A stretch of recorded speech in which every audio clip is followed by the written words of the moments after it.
started with my pack, just me and my dogs. Thinking about a pot that could be worth the cost. On puck back, double ups. Yeah. But I gotta watch my back, not everyone walks the talk. Kennel hustle, should I make that move? Trusting in a partner, got a lot to prove. Shared dreams, shared cream, but is it true? Gotta keep it real, who's down and who's through? Seen the good times, partners riding high. Litters full of champions under one sky. But loyalty's rare, so fools switch sides. Gotta know who's real, who's faking disguise. Kennel hustle, should I make that move? Trusting in a partner, got a lot to prove. Shared dreams, shared cream, but is it true? Gotta keep it real, who's down and who's through? Contracts, papers, and a trust in the game. Pupback deals was gonna honor the name. It's a gamble. Roll the dice, play the hand. Gotta decide if we ride or I stand as a man. American bully breeder, hustle in my veins. Every pup a legacy, every litter's gains. Do I trust another or do I go lone wolf? Risk it all for the dream or keep it full. Kennel hustle, should I make it move? Trusting in a partner, got a lot to prove. Shared cream, but is it true? Gotta keep it real. Who's down and who's through in the game? It's all about pride. Hey, how much it costs to get someone to write this, bro? In the end, it's about who stays true. Is that it? Oh. It's still going. Who's the rapper? It's me. Little breeder. Little breeder.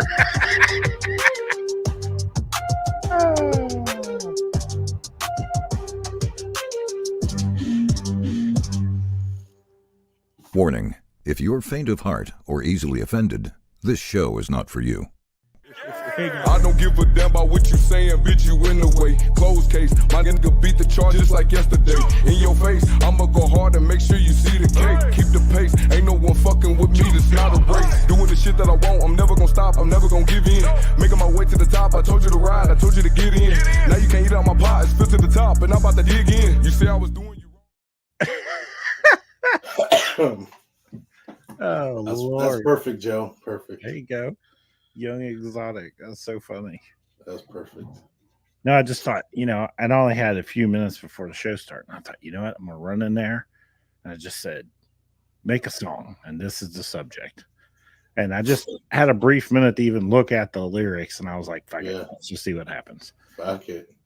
It's so funny because it was pretty good. Yeah, it does. It does a lot better than you would think it would do. But now, Grammy nominee.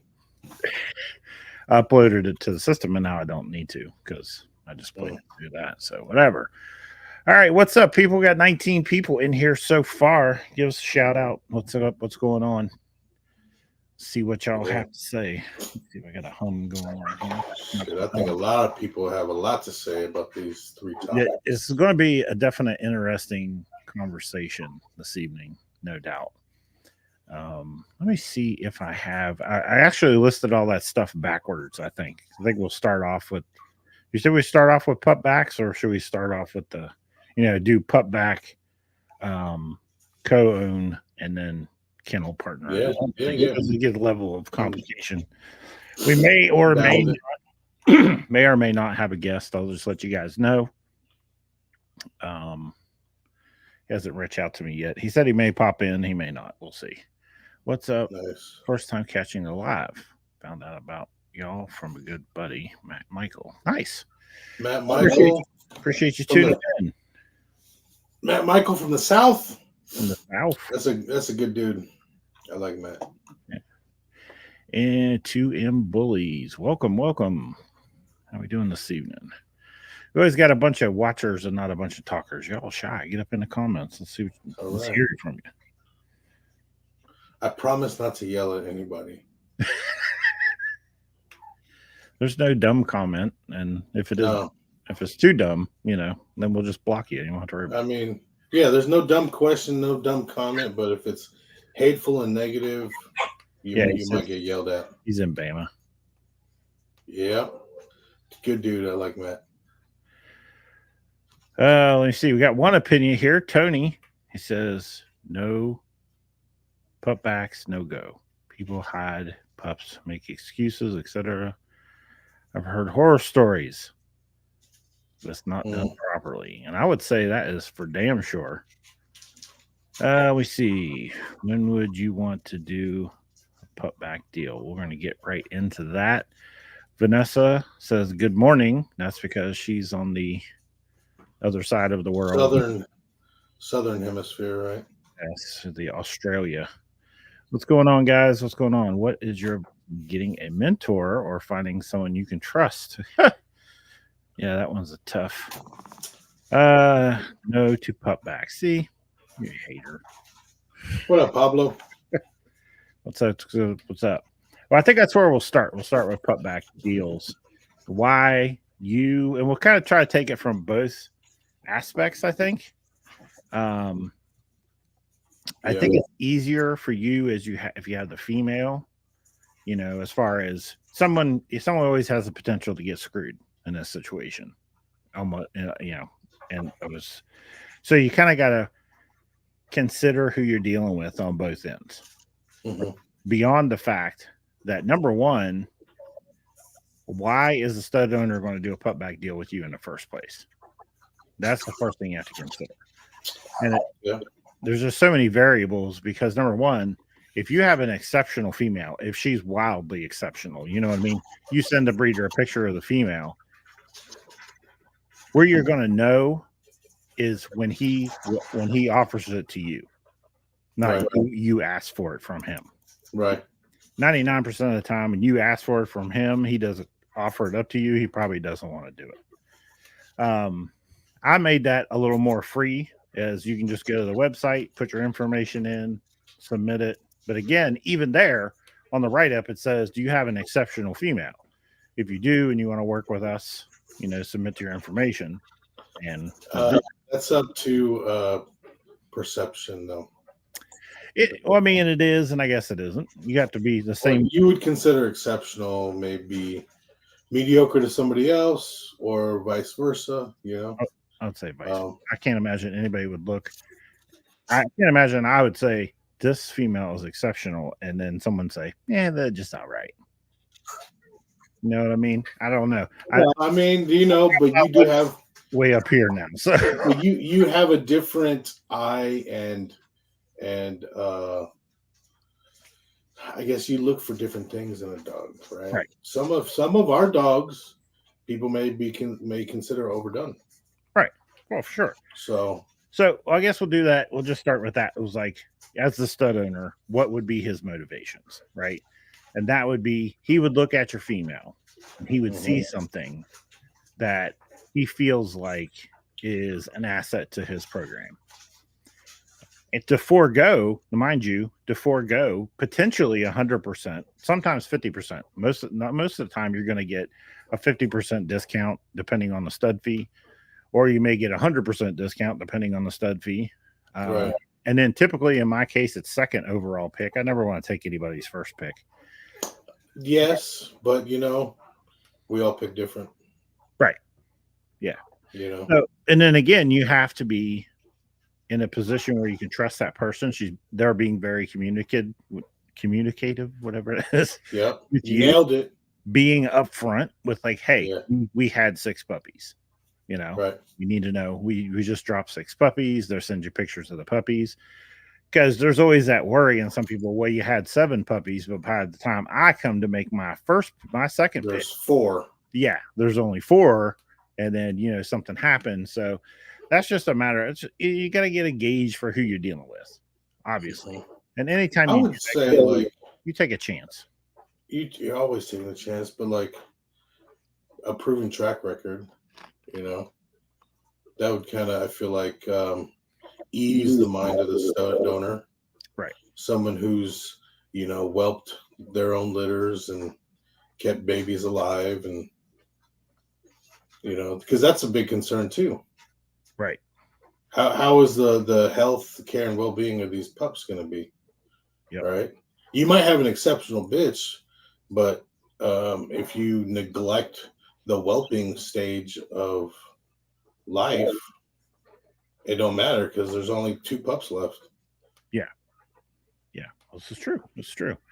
Now, other motivations. We've seen this before, and even though this is probably the first time anybody's going to say this in public, but we've seen it before where a new stud comes out. He's kind of new to the game, you know, and then you see that stud owner like, thank so and so for locking in my boy. Thanks so and so for locking in my boy. Thank you know, and like this dude's got 30 lock-ins in a day. Like, come on, we know the truth, right?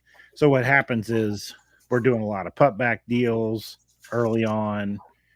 I've seen, you know, some stud owners, they'll give away some fees just to get the ball rolling for their boy. So that's one of those, you know, when you got a very young stud, he's new, that stud owner is going to be willing to work with you a little bit because the dog's he wants to prove his dog. Right. The dog's not well known. He's only probably pulling $2,500 on the stud fee at that point. So it's not a huge deal. You know, typically you still pay the shipping anyway. Right. So he's going to be a little more lenient in that situation with this brand new stud. He's willing to do some pupback deals, whatever it is, just to try to get the boy's name out there to get puppies on the ground for people to see. The worst case in that scenario is you work out all them deals, and then it takes a year for all the people to start using them, which isn't the purpose. You did that in the first place. You did that to try to get pups on the ground immediately. So you'll see situations where they might be a little more flexible if the female is going to come into heat within the next 3 months. Right. Yeah. Then they'll want to be able to do it. And I mean, it's also with the pupback deal, what they're not getting as far as a stud payment, stud credit, they're going to make up for in the event they sell that puppy. Yeah, if they do. If they sell it, or if they keep it, you know. For me, like, that female has to be exceptional. It has to be something that it offers traits physically or genetically that I'm after, right? If she's got the phenotype that matches really well with my stud, then I'm more likely to entertain it. If she's got a pedigree, that is something that I want to incorporate into my program, then that's also something I would consider highly, you know? Yeah. But over anything else, she got to look the part. Yeah. Daniel, I do absolutely. Matter of fact, I have a form on my website people can go fill out and submit for pupback deals. Just so I can avoid that conversation. They're like, you know, they sent me a picture of a dog and they're like, hey man, you want to do a pupback deal? And they send me like a reindeer. And I don't want to be like, no, I'm not interested, you know? So they just took that whole thing out of the loop. There was another one I wanted to see on here, which is out of the subject a little bit, but do you feel about adding old school blood with extreme stock? I'm not hugely big on going backwards. There's a lot of heartbreak back there. We took a lot of years to get us where we're supposed to be right now. Yeah. You know, and I feel pretty, you know, every day I see Facebook and I'm seeing more and more dogs that like fit the part. You know what I mean? And I'm like, I don't know why you'd want to go backwards right now. I don't, at this point, there's more and more dogs that are starting to fit the part. So I don't know. And maybe for an experiment's sake, maybe, I don't know, but consistently, I'm always looking forward. I'm looking for newer studs. You know, I don't always use, that was another conversation we need to have someday, because I see people, let me get you off track for a minute, but I see people that are like, you know, the stud owner doesn't use his own studs, duh, you know, and they talk that shit. Yeah. Just like, you can't breed yourself into a corner. You have to use studs that are outside your yard. So you use studs from other people, you know, and you use them in your yard, diversify your bloodline a little bit. Then you can bring it back to your studs. Right. I can't remember. Oh, why I even mentioned that. Probably posted the old school thing. So if I was to go somewhere, I don't have any of that. So I would have to go to someone else to get it. But no, as far as pupbacks, what the stud owner, if he even wants to, you know, if he even wants to, he may offer it up to you. If you can rest assured, if he offers it up to you, he's very interested. You know? Depending on the stud fee, that might be tough too, because you have some studs that are, they're $7,500, they're $8,000. I don't know how bad the bitch would have to be to forego your entire stud fee for just for one puppy. I think it would. For that kind of price tag, I feel like it would have to be a first pick. Mm-hmm. Well, the other thing is how much. A lot of breeders will look at it like, hey, it's a pupback. I don't have to spend the $5,000 or whatever it is. And my reputation isn't so good right now that I'm getting $8,000 out of my puppies.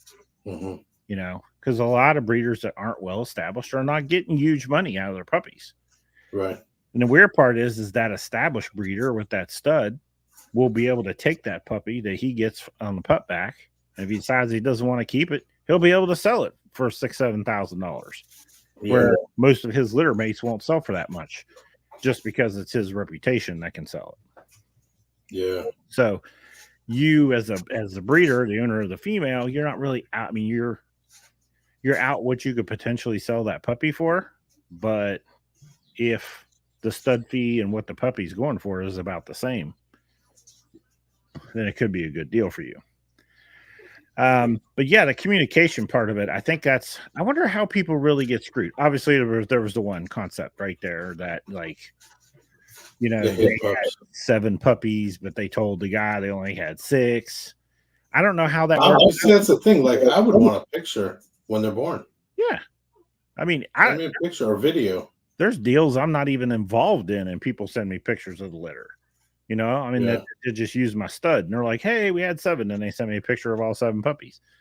So to me, that's just kind of the norm that they send you a picture. But where it all comes down, I guess the other thing is on pupbacks, maybe because when you do the litter registration, you can just fill out the paperwork and say there's X amount of puppies because they have to send you X amount of puppy papers. Right. So at the end of the day, I mean, you have to put it down on there, or you're not going to get paperwork for them. Right. You can't say there's 6 puppies and there be 7, because I'm not signing off on a piece of paper that says there's 7 puppies when you told me there were 6. Mm-hmm. So I don't understand how people get screwed like that. Yeah. I mean, if someone's looking to screw you, they're going to be crafty about it. Yeah. They're going to do it in an obvious way. But yeah, but I don't know how they get around that part, because you have to write down on the paperwork how many puppies you want puppy paperwork for. So if you tell me there's 6, then I get the puppy paperwork to sign it, and it either has no puppies on it, or it has 7, and you told me there were 6 puppies. Obviously, I'm not signing shit. Right. Something's up. Something's weird. So I'm not really sure how that. I guess somebody might jump in here at some point and tell us how they got screwed, because I'm not really sure how it would go down like that. What in the hell is backwards in the comment? What? What's she saying?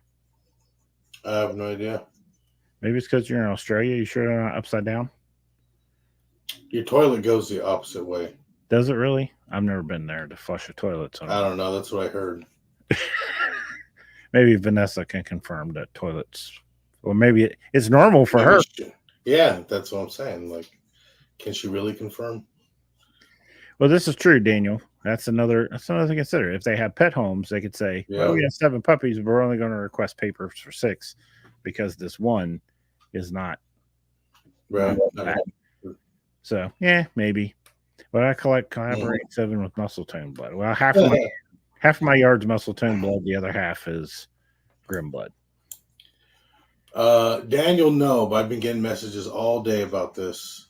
Trappy vendor is not me. Please report that thing. What? I don't slang weed on Facebook. So trappy vendor? I don't sell drugs, period. Oh God. Yeah.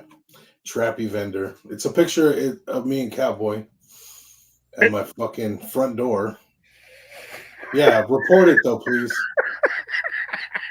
I got a message from Tone earlier. I got a message from Tone earlier saying, "Hey, bro, this is not you, right?" I'm like, "Yeah, it's not me. Can you please report it?" And his reply was, "You made it, bro." I guess you're somebody when people start cloning your ass. Yeah. Like, damn. That was crazy. That's crazy. So, who in the, if you guys are watching, have you done putback deals? Did you get screwed? Did it go well? Like, have you requested certain stud owners for putback deals? Have they not responded? Did they respond? Like, how'd it go? We're interested to see what y'all have to say about that. For us, while we wait for people to comment, for us, we have never once asked for a putback deal because we are extremely selfish people, and we want the pick of the litter, and because we normally hold back three pups from every litter, you know, so it's very it hasn't happened yet. Yeah, hasn't happened yet. And that really is the you made a comment about breeding old blood to extreme as backward. Yeah, old blood, like going backwards instead of moving toward modern dogs, breeding to older dogs that aren't necessarily relevant anymore. Yeah, I get that. Like you have this litter, you don't know which one's going to be the one. Right. So now you're just like, now you got to let this guy come in and take one of them. Yeah. Which could potentially be the one. I mean, they all could, you know? Yeah. And that's why I said, like, I don't like the fact, like, we did the breeding for a reason. We picked your stud for a reason, you know? For us to just willingly let you make your pick of the pups when we had a purpose when doing the breeding, it's just a hard pill to swallow, you know? Yeah. And especially if you're just going to turn around and sell that pup. Right. Like, you know, so and for us, it's yet to happen. Yeah, I've actually had people ask me that did pupbacks after I picked the dog up. Then they're like, "Are you going to sell him?" And I'm like, that's not how we work typically. You know what I mean? Right. Like, I'm going to keep the dog just like any other dog, as if I produced it myself. I'm going to keep it for X long period of time. And if I say, no, it's not good for my program, or yes, it is good for my program, decides whether it stays or not. Right. It doesn't matter. Everyone started their program by buying a dog. So you need to keep that same mindset. Like, don't get yourself mentally attached to dogs just because you made them. Like, you still have to make that hard decision whether they stay or whether they go, regardless. Let me see here. I have multiple pupbacks pending at the moment on the dam owner side of all of them. And how did that go exactly? Like, you reach out to them and ask them to do the pupback, they offered it up to you. You know, how smoothly did that, who knows? You could have said, "You want to?" And I mean, like, yeah, you must have a exceptional female or exceptional females if you're having approved multiple pupback deals, right? Right. That's true. You must have something these people want. Yep. Is it even worth it? I may entertain the option if the kennel is close to proximity to me, but that's a big if. The blood has to be right. And that is the biggest thing. You as a stud owner, you have to be able to look at that bitch and say, she brings something to my yard that I don't already have. Right. But I would later at some point be going into my pocket and taking money out and buying this anyway. But here it is right in front of me.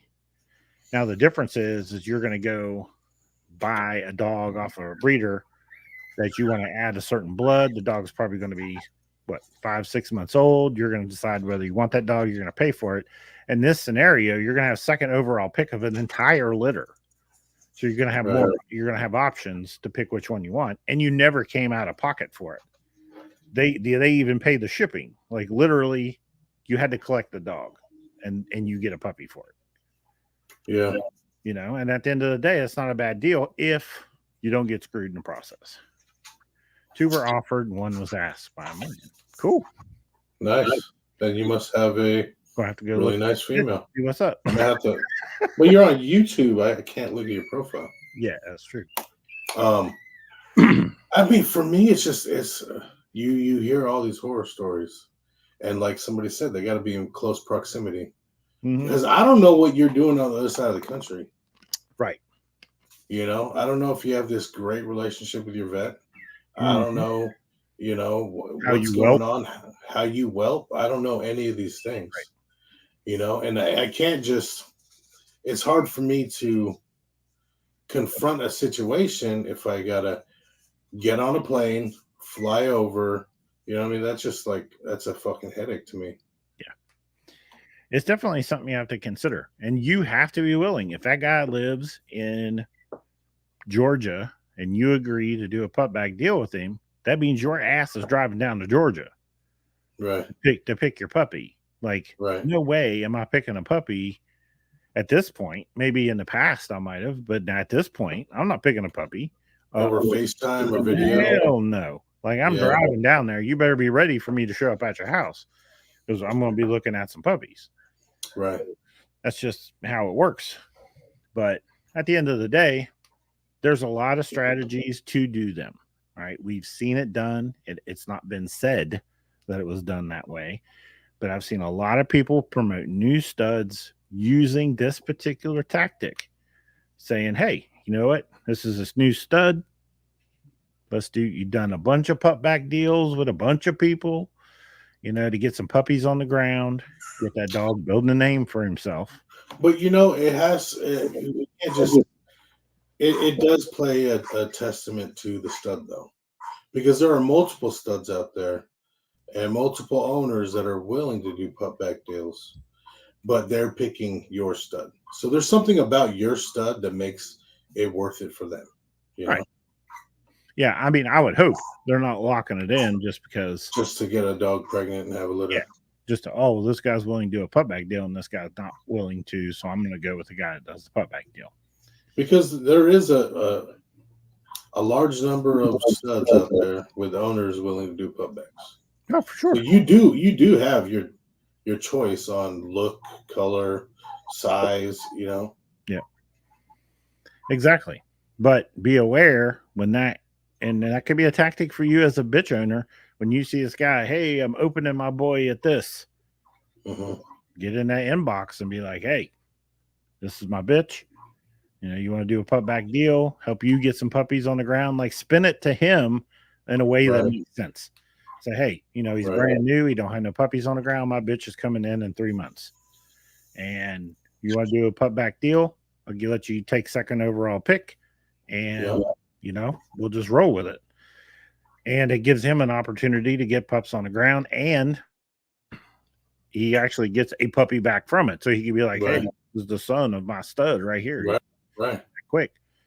If he has an established, that was the other part. You're unestablished breeder. You don't have that much of a reputation, right? He has a great reputation. It's off of his stud. Now he has his house. He starts, let's say he gets 7 months old. It starts looking really good. He starts promoting it. This dog gets a reputation and it starts getting lock-ins. Okay, you produce that. You know, it's your stud. You're not going to see any money off of it, but you at least have bragging rights to say, hey, that stud, that Roger Stout's new stud, that badass boy, I made that dog. What's up? I mean, I've heard some people even tell these, you know,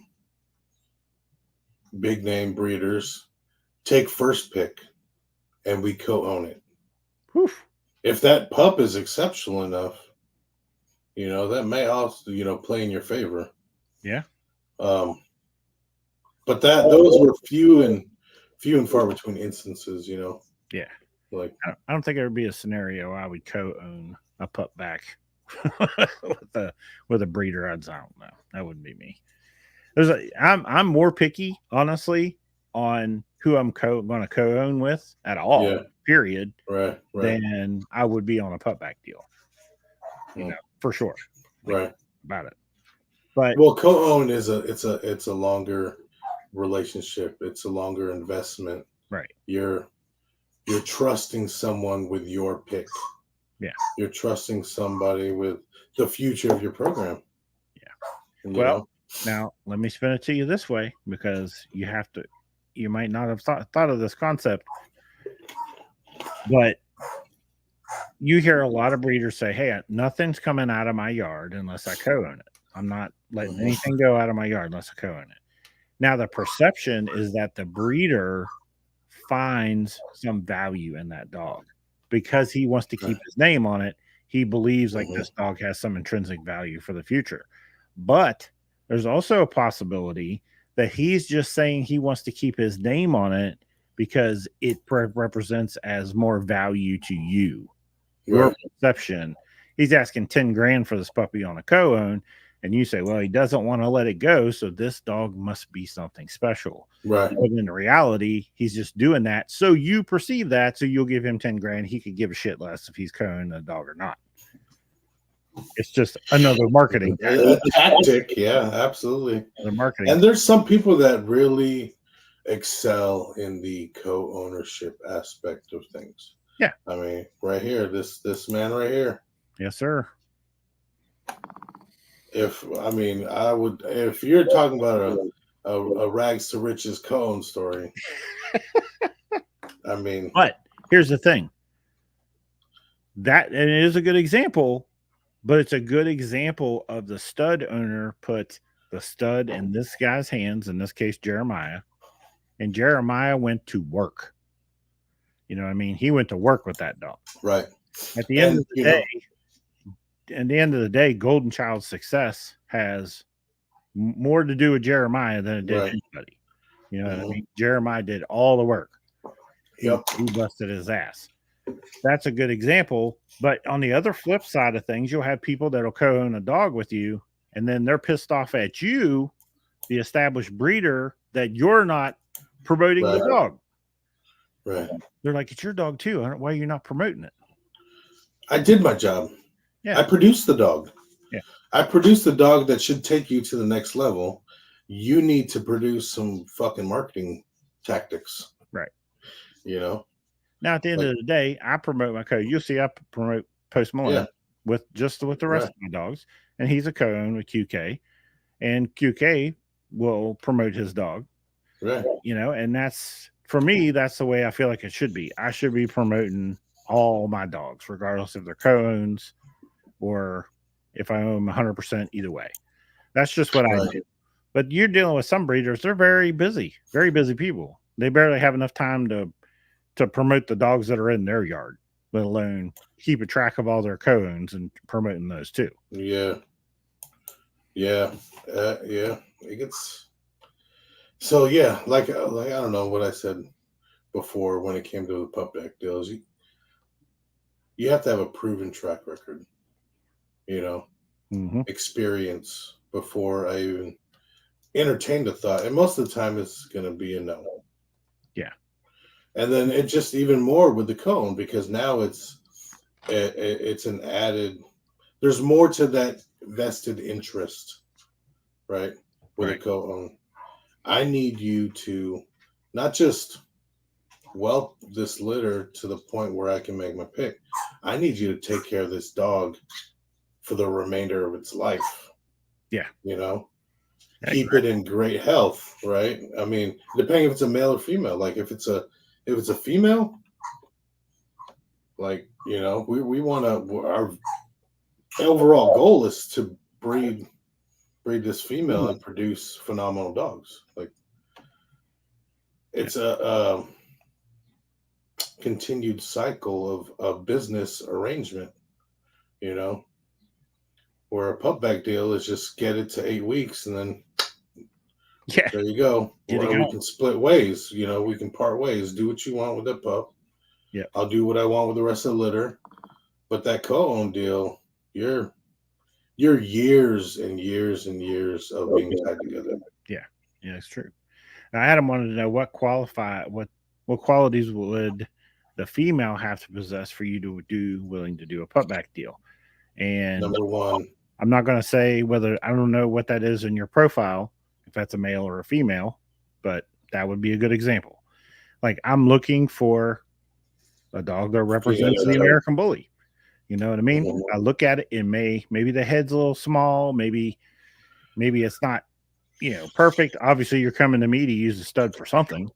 So if I see you coming to me because she looks a certain way and you're trying to maintain your, extremities, you're trying to add a bigger head, whatever you're trying to do. If you have an excellent example of a dog, that's a pretty good motivator. You know what I mean? At the end of the day. If it's some other bloodline I don't already have, and it's a bloodline I'm interested in, that's a good qualifier for sure. Right. But at the end of the day, I'm not interested in doing pupback on a dog that's too skinny or lacking, right? Because the pup I get from you, even if it takes after my stud, it's still going to be 50% your bitch. And if your bitch is lacking, that means more than likely he's not going to be a producer. Right. It's not a dog I would want to keep necessarily. Oh, yeah. See, that's a female. That's a female? Yeah. Well, Yeah, you interested in a pup back at him? Yeah. I mean, that's exactly what you want right there. You know what I mean? Yeah. Because, Adam, I got to tell you, you're ahead. If that's your female, you're ahead of the game. You know what I mean? The vast majority of females do not look like that. They just don't. We get pupback deals, and I look in there, and I'm like, man, no. They're just, but people are trying. They're trying to do better. You know what I mean? So it is what it is. How would you respond if someone let me see what this says. How would you respond if someone co-owned 7 or is doing under the table breedings that you didn't know about, but putting a different dog name on the paperwork? Man, that's some. How would I feel? That's some sideways shit. Like that would get reported to the fucking registries. So basically, they're using that stud, but saying it's a different stud. Basically, is what you're saying. Man, that's just weird. I don't even know. I wouldn't even know. No one I would do business with would do that. They just, I just can't imagine on a co-own. I mean, essentially, you're paper hanging. Yeah. Shit, and that'll get you banned from registries. So you're shooting yourself. You're shooting your program. You're running your name through the fucking dirt. No reasonable person is going to want to do business with you. That's Zero and Sausage G, baby. Makes beautiful. Sense. Yeah, absolutely beautiful dog. Yeah, I mean, honestly, I'd be surprised if you ever even found out about it. Number one, but number two, it's who you do, and that's why I try to get people to understand. You have to. I know you want to be casual in messages because you want to be friendly, but at the same time, when you come off too casual, like, are you? People think they can take advantage of it. Yeah, you like, we need to be professional. You know what I mean? And you starting out your message to me with "yo" is not generally a good indication to me that we're dealing with a businessman. You know what I mean? Yeah. Like, I want to see how your program operates. I'm going to look at, I mean, you're going to ask me that question. You don't think I'm not going to go to your Facebook and see, you know what I mean? What you're posting, what your program looks like. You know, if your kennel is like outside kennel sitting on pallets and the dogs are covered in mud, we're not doing business. I don't care how amazing your female is. Like, that's, there's minimum standards. I would rather you have them in the kennel in a house. You know what I mean? Just keeping it as your house dog than having some deplorable conditions for them, which is crazy. Yeah, that's nuts. Helen is another good one. Helen's one. We co-owned a dog with Helen, and very trustworthy person. Oh yeah, we've met her several times. We got to know who she was. She's we'd say she was part of our, our little circle of people. Right. So when a puppy came available for a co-own and Helen was interested, it's an automatic yes. Just is what it is. Oh, I love that girl too. She's so dope. Who? Justice or Liberty? What was Poetic Justice? Yeah, Justice. Poetic Justice. Yeah. I haven't got to see her yet. Haven't got to see her. She brought her to Florida. I wasn't there. What you talking about? Jacksonville? She wasn't at Jacksonville. Helen. Well, and was she at Jacksonville? Did I see her? Fuck, I don't. You know what? Yeah. You're right. She was. Okay. Yeah. Okay. She's gorgeous. I lose track. She's gorgeous. Yeah. I feel attacked. Just playing, bro. What, bro? We feel attacked by. No. See, Brian, that's another one. I don't know. Brian's got his own thing. But if I was doing a pupback, Brian is one of those people I've dealt with. I know. Yeah. I've seen his car. All right. Mm-hmm. His car is cleaner than most hospital rooms. Like, he pulls up in his car, it ain't got no dirt on it nowhere. Like, that car is immaculate. I was like, I'm thinking, did he just buy that thing? Yeah. Like, people that take care of their shit. You know what I mean? You just know, but people just hit you up out of the blue. Mm-hmm. You know that, and you don't know them. You don't know nothing about them. Yeah. You know, it makes it tough. Well, like with Helen, right? Okay, you go on a dog with Helen. Yeah. But Helen's got a proven track record. She's been breeding dogs for years. Yes. She Not knows American bullies necessarily, but yeah. But just breeding dogs in general for years. She knows what she's doing, you know. That's, to me, that's a proven track record. Yeah, I would be more inclined to co-own a dog with you. Yeah, for sure. But for sure. Let's say you receive a dog on a co-own and it randomly dies. How do you respond? Where you go get a necropsy. And then you go back to the own. Number one, the moment the dog is being sick or anything, you tell your co-owner something's going on. Mm-hmm. Then you get the dog. You need a paper trail all the way. That way your partner understands what's going on. You can't leave your partner in the dark until, boom, the dog's dead. It needs to, hey, something's going on with the pup. I'm taking it to the vet. You know, they're going to do a diagnosis. If the puppy does die, you're going to do a necropsy. You're going to send them the report and say, hey, this is what's going on. This is what happened. You know. Now, 99.9% of breeders, I feel like if it was an 8-week-old puppy and that 10 weeks something happened and the puppy died, I can confidently say in my position, I would replace that dog for you. No questions asked. Boom, you're getting another dog. Because number one, would you require a necropsy on that pup? Depends on the person, right? It depends on the depth of our relationship. You have to understand. Okay, but this is a thing that builds relationships too. Right. And if I was to co-own a puppy with something and they were straight up with me the whole time, I got the necropsy, I got everything.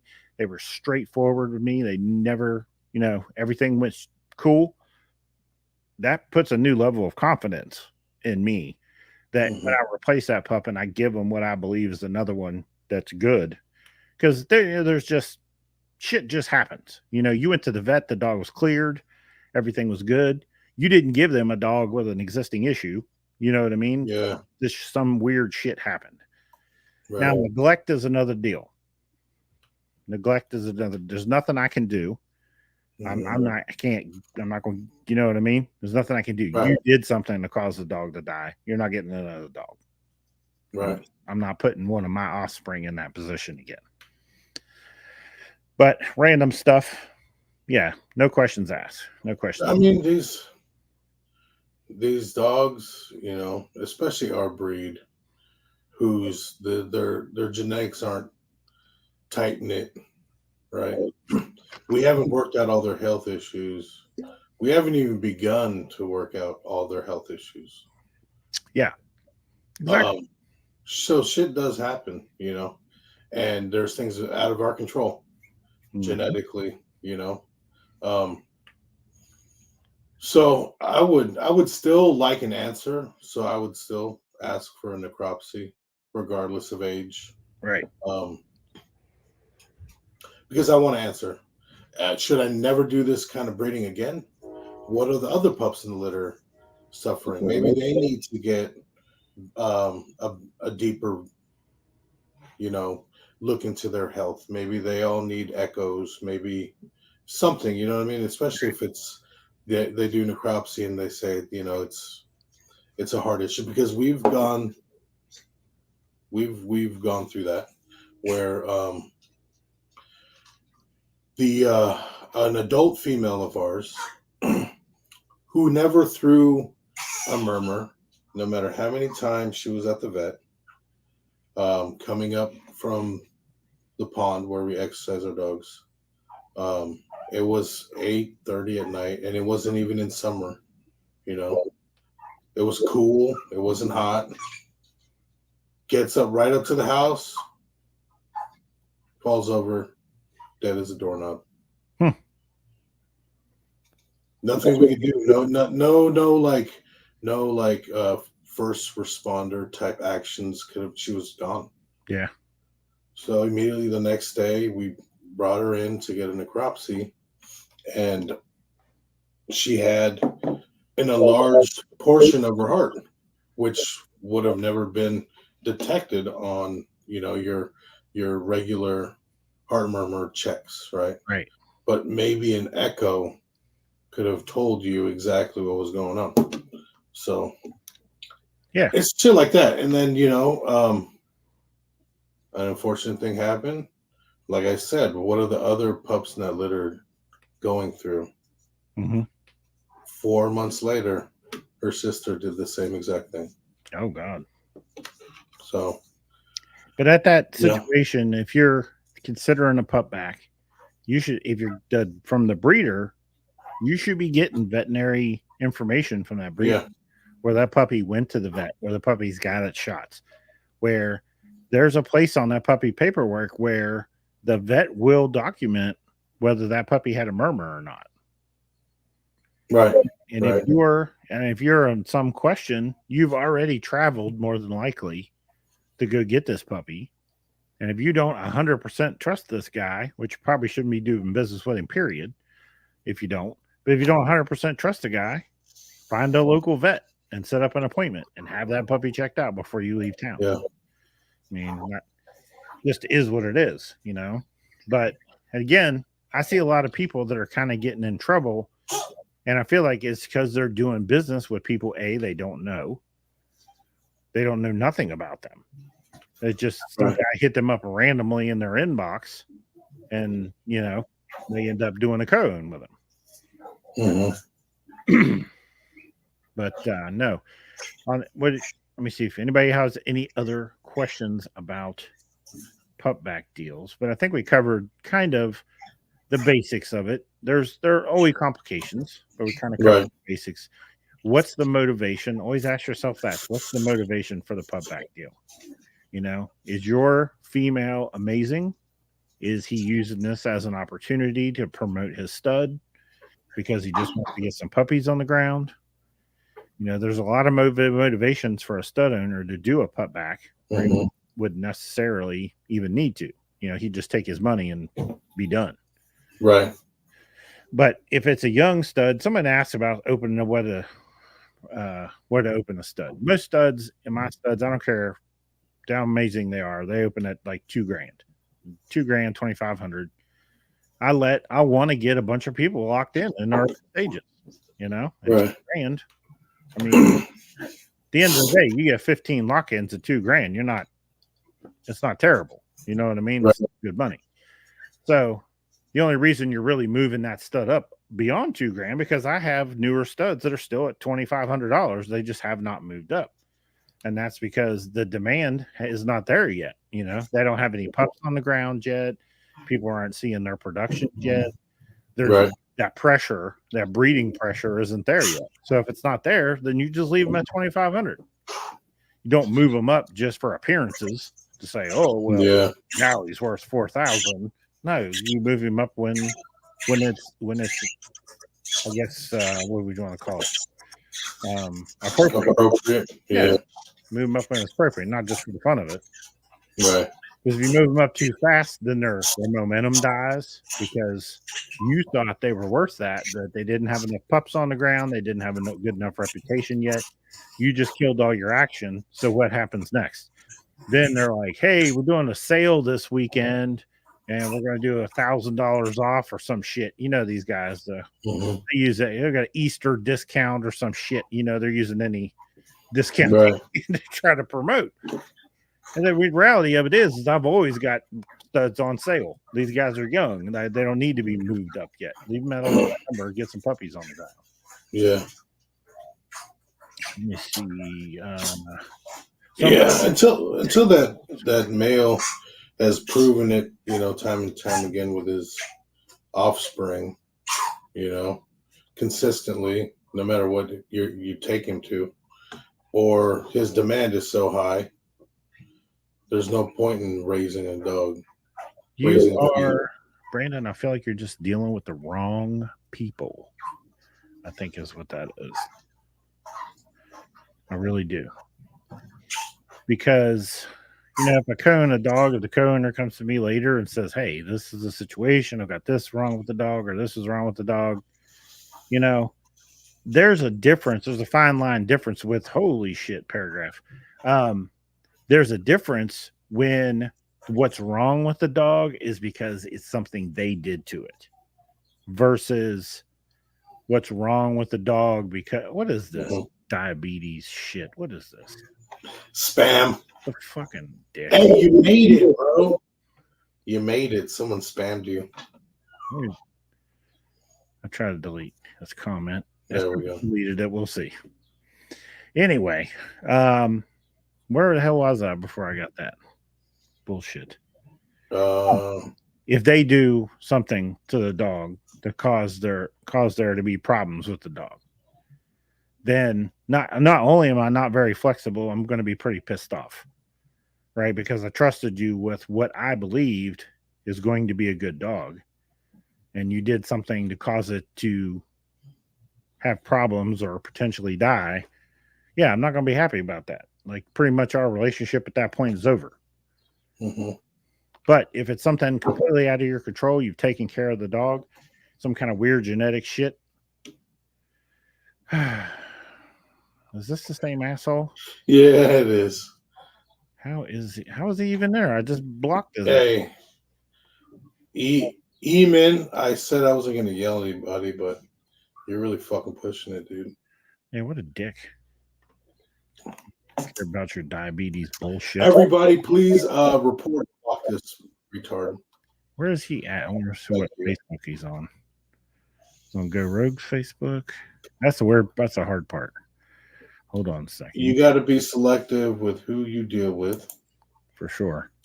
I only been around 7 months, and I've seen a lot of snake stuff. And you will continue to see it because it's been there since the beginning. Yeah. And it's never going to go away because people have their own motives. Most of these people, everybody is an opportunist. Yeah. What benefits me when dealing with a business partnership, it should be what benefits us, right? How do we get to the next level? Does this arrangement elevate both of our programs, reputations, whatever it is, whatever the goal is in accepting the business arrangement? So here's the thing, Georgetown bullies. I'll tell you this. I don't see that. Mm-hmm. I don't see that at all. And I see a lot of codes going down. I see a lot of people doing pupback deals, and I don't see any bullshit. I'm not seeing no one that I know or the people I deal with have seen any bullshit. So that you have to ask yourself, what is it with the people that I'm seeing? Like, why are these people around me and they're having all this drama? Because I don't see it. I don't even see it in my Facebook stream, because reality of it is anytime people are starting any kind of shit or drama, I just unfollow them. I don't even need to see them in my Facebook. Yeah. Need to see none of that. Oh, Jesus. The Stack Queen has chimed in. Stack Queen is here. Greetings. So, at the end of the day, look at what the motivations are. Why would you do a pupback deal? What do you benefit from it? Which is just not coming out of your pocket. But again, why is the stud owner going to do it? Is she going to be a distraction? Do we need to ban her? I feel like she's going to be a distraction. Oh, that's hilarious. But yeah, just think about it. Before you jump on anything, what's the motivation? What's the motivation for you? What's the motivation for them? Can you trust them? Do you know them? Have you talked to someone else and said, hey, have you dealt with this Roger Stout guy here? He's offering me this and I don't know him. You know what I mean? I think that will go. Bring it, bitch, of course. She just had to. That's funny. You gave her the opportunity. You got a Frenchie. I guess Frenchie's in here pooping. You want to come and get him? I'm just kidding. They're not pooping. What's the expectation of a mentor? Okay, a mentor is. I got bad news for you. Here's the other thing. We want to jump into co-own. Jump into co-own. We talked about pupback, but if anyone has pupback questions, you can hit me and we'll get back to it. Yeah. When we start talking about mentoring, what you're really talking about when you co-own is exactly that, being a mentor, because this person now has your dog and it's your responsibility to make sure they know what the fuck they're doing with your dog, right? You got a lot that you need to teach these people. If you know, and I guess that's the other weird thing is like on the co-own deal. What is this, Hannah? Thank you, Dina. Thank you. Thanks, sis. What does that mean? Chow chow. Cowboy. Oh, okay. Yeah, I know what it is. Okay. But again, when you start talking about that co-own situation, you as a person that's going to reach out to the guy that has a dog and you want to co-own, what does he bring to the table? We got to such a dirty mouth. Yeah. You just said bring it, bitch. Really? What is he going to bring to the table? Take the dog off of the table. Right. Take the dog completely out of the equation and say, what am I going to bring to the table that benefits the breeder? What is the breeder going to bring me that benefits me? Right? There's got to be a give and take relationship beyond the dog. Right. There's got to be some give and take there. If you co-own the dog and you feel like you're doing all the work and you're not, he's just taking half your money and he's not helping you with anything. He's not teaching you anything. He's not, there's just nothing coming from him, right? You're going to feel taken advantage of, even though he probably put a dog in your hand you would have never been able to get in the first place. Right. Right. You're going to feel like, oh, I'm doing all the work. He's taking half my money and he's not helping me in any way. Right. They actually are. Well, they gifted you something that can put you in the position to win. You hope. Yeah. But that's the other thing is I ask myself when I go to co-own, and I've talked about this about QK. If I'm going to put a dog like Post Malone, which I knew was going to be exactly what he turned out to be, I knew that's what he was going to be. Yeah. Now I could have easily kept that dog. I have the program. I have the resources. I could have had that dog all over the country and showed him everywhere. Right. But I looked at that and I says, you know what? UK can provide this dog a great home. He loves going to shows. This guy loves to go to shows. I know if I put a dog with him, that dog will be at shows. Right. So I'm not even considering the dog at this point. And I'm not even thinking about, I'm thinking about what he is going to provide if he gets the dog. And these are the things. I know the dog's going to be well taken care of. He's got a camera. He takes his own photos. He travels to shows. He does, pretty much everything he needs to be done for a dog. And all I got to do is make sure the dog gets to him and he'll take care of the rest. Right. Now, at the same time, he has to evaluate from me, if I take this dog from Roger, what is he going to do to help? Like what's part? Am I just getting the dog? Is that it? Is it that the dog and good luck? I don't know what else to tell you. Good luck.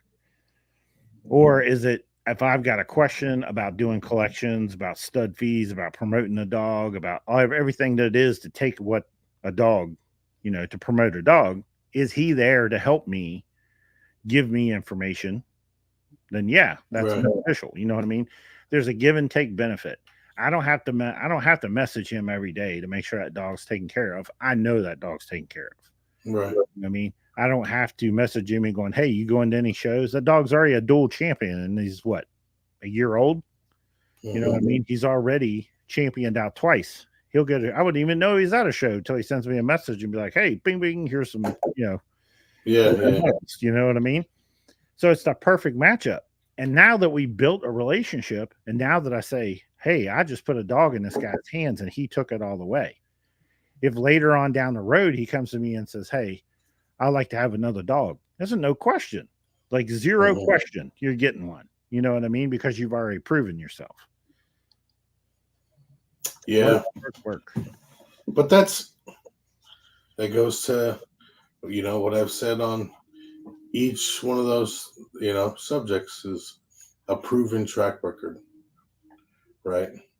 Mm-hmm. You have to have a reputation of doing the right things and being invested into the breed or the community for it to even work, Right, for sure. What's that? Because I would hate to. I can imagine you giving your holdback keeper from a breeding, and you send it off to somebody, and they don't do anything with it. It happens. They rarely get pictures done. Oh yeah. Or take them outside, or it's like that dog should have just stayed here. Well, and I got a good example of that. The very first Machiavelli son, very first one. I produced it. Dina and I produced it, I should say. Right? I co-owned it to a guy. And the only time I ever heard from him is if I reach out to him. And at the time that he purchased the dog, and this is me learning, and that's why I'm not making this shit up. I already been through it. Hold on. The guy was like, yeah, I'm going to show, and yeah, I'm going to do this, and I'm going to do that. And he seemed like a nice guy. You know what I mean? Everything checked out. Has a nice house, got nice cars, very respectful guy, whole 9 yards. Okay, I'll co-own the dog with you. So I co-own the dog with him. He takes it back. I reach out to him a few times. Hey, did you get any photos? How's the boy looking? Blah, blah, blah. Eventually, gone. Nothing. Never heard from him again. I've never really seen the dog. Last time I saw him, he was looking good. It was Machiavelli to an Oro bitch. And he was looking pretty good. But I have no idea. It's gone forever. That's why you have to be so careful when you're co-owning that dog. Is going to be that dog, right. Got to be sure it's right, because you're taking what is potentially, a profitable stud and putting it somewhere where it may never get seen again. So that a lot of breeders, I would imagine, are going to say, well, I don't know about co-owning and the stud because he's going to be something. And I think maybe we'll keep him here. Yeah.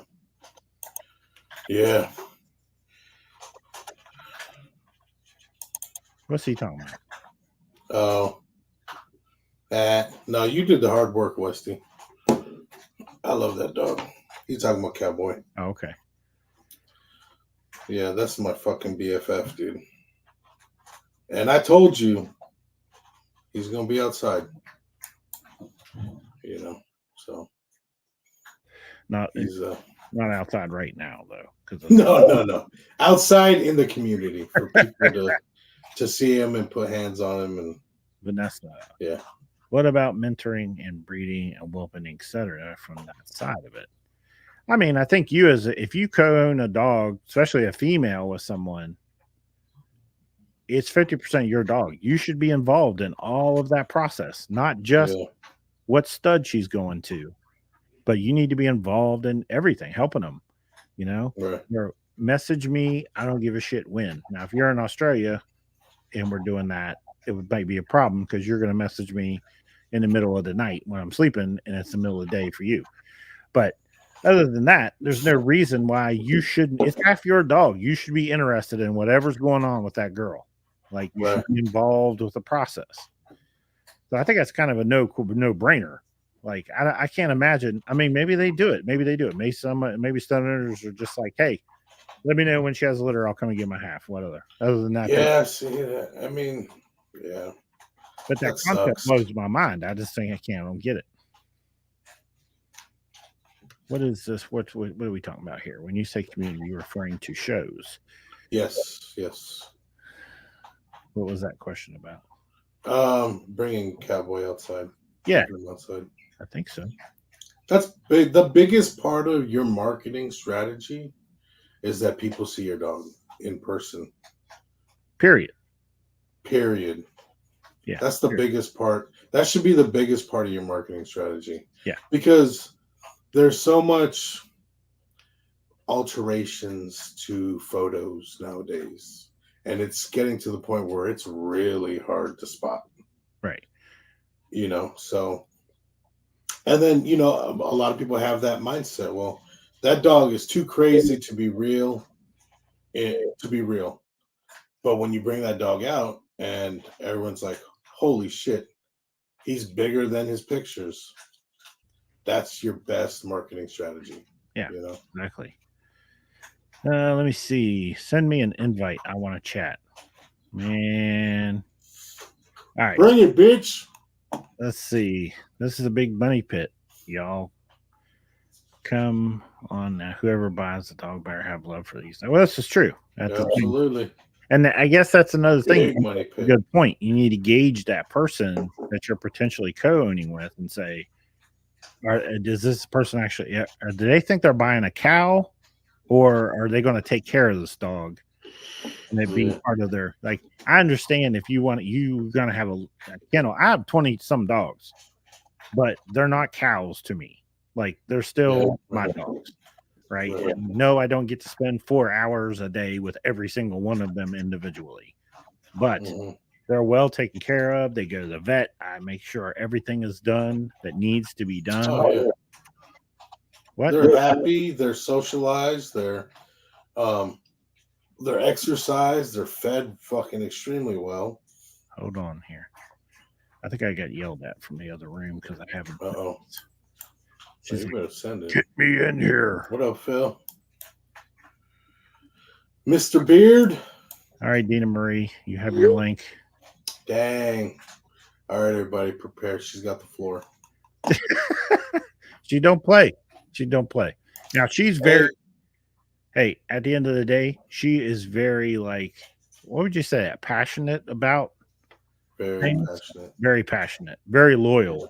If you show her loyalty, she's got your back. Like, forever. We're going to war. Like, forever. No. And there's trouble now. Westy, if it was that easy, they'd all look like Cowboy and Oscar. That's right. It was not that easy. How you doing, Mrs. Stout? I couldn't be better. What's up, sis? I'm great. Listen. Oh, God. Now, that little fella said it's a big money pit. That's not true. It's all the way you look at it.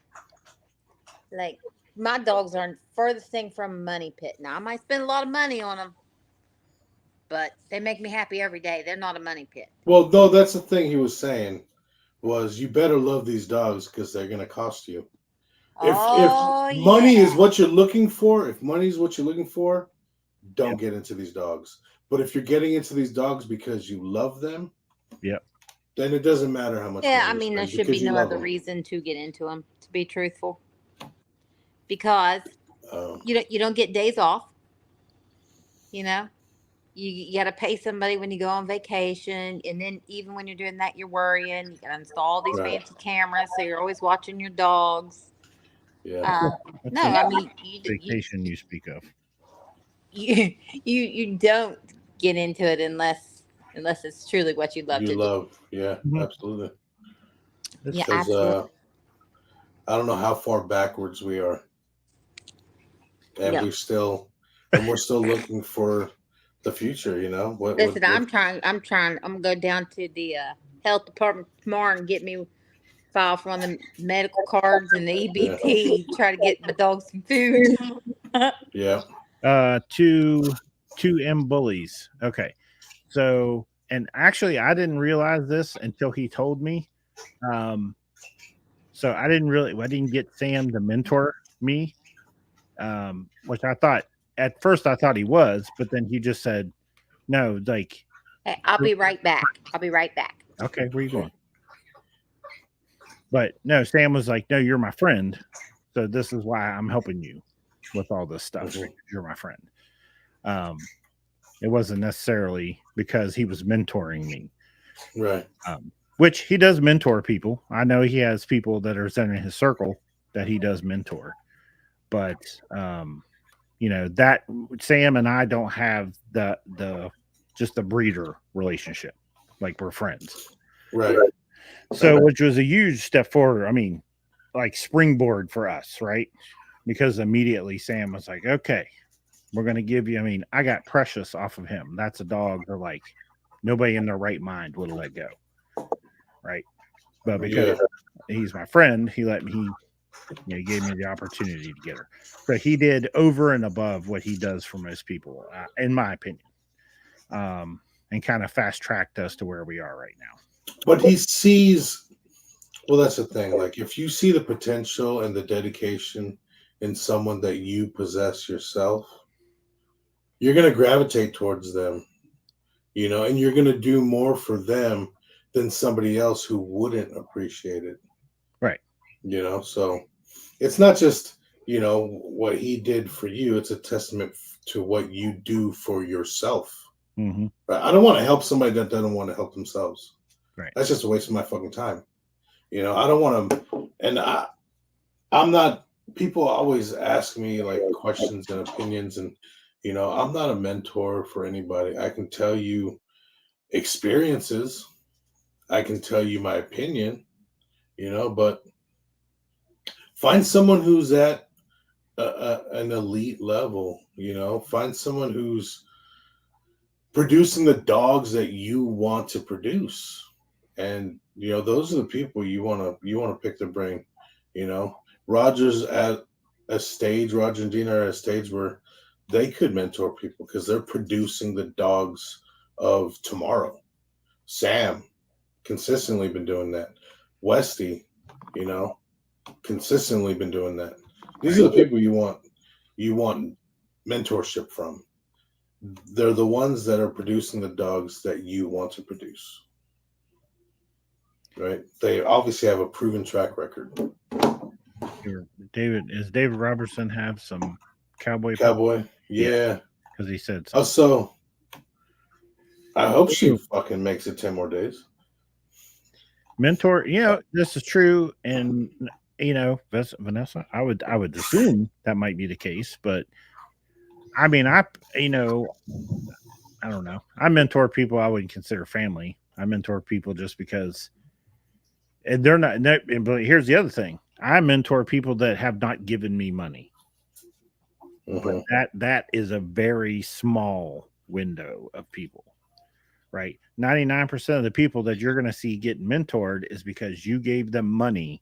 You bought a dog from them. You bought your way into their world. And now we share ownership of a dog. Guess what? You're entitled to everything I own, or everything not own. No, everything I know. Right. No. Yeah. Because you have one of my dogs. It's my dog. Right. Too. So I'm going to give you all the information that I have. And I mean, that only makes sense. If you buy a dog for me on a co-own, you're going to get any information that I have available so you can best take care of my dog. Sam is some of the best people for sure. Oh, 100%. He is a very rare person you'll meet in life in general, period. You will go to shows. That's the first thing you need to do. You need to go to shows. You're going to open this dog cheap. $2,000, $1,500. I don't give a shit if he's King Kong and he looks amazing. I want you to open him cheap. $1,500, $2,000 at the most. Take him to shows, put him in people's faces, do stack offs, get a show ring, make sure that dog is at shows. People are seeing this dog. Because regardless if he wins, he's going to catch someone's eye. Mm-hmm. You know, and that's the thing. Like, I don't know. I've seen it countless times where there's dogs in a show ring. The judge places first, second, third. Mm-hmm. They walk out the show ring, and people are asking the dog that got second place, "Hey man, I like him. What's his stud fee?" Right. You know. Exactly. It's all about what catches your eye and what you're looking for. Right. And this, but getting him out there. Brad is bringing up a good thing right here. Don't let someone mentor you that isn't more successful than you. Should be working. Absolutely. And that's where I tune into so many lives where there are people that are on a live and they're talking about shit. And you can tell that whatever information they have was just handed down to them. They don't actually know any better. And they're propagating this information that isn't true. Right. And they're propagating it to their groups. So unfortunate situation because they're just handing down the wrong information consistently. It's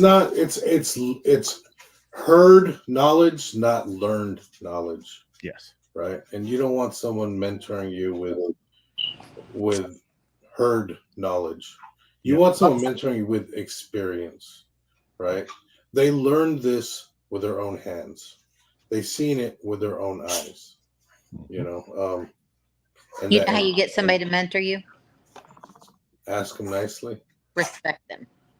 Yeah. Respect. I'm going to bring this up on the screen. You guys we're not necessarily going to talk about it at the moment, but I want to put this up here so if you come back to it, you do some homework on this, you're going to understand what this means. This is called the Dunning-Kruger effect.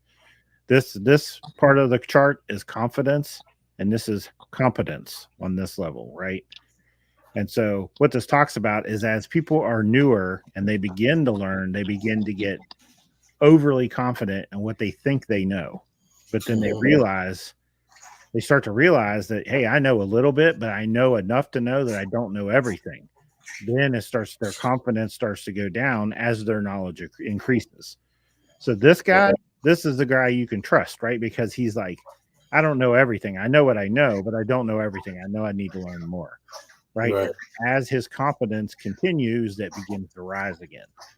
This is the guy you got to watch out for. He acts like an expert. He gets online. He talks like he's big shit. But the reality of it is he doesn't know what the fuck he's talking about.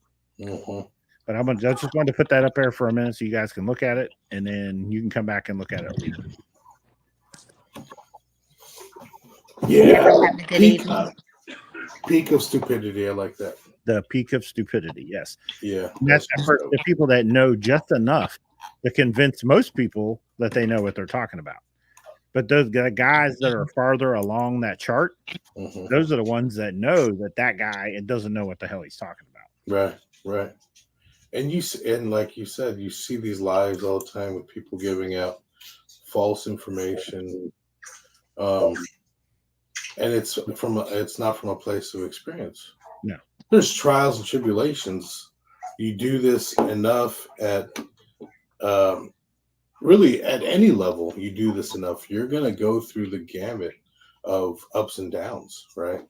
A lot of these newer breeders think they're experts at this shit because they had one litter, they experienced it one time, and they sold out their litter, but they're not going to tell you it went to family members and friends.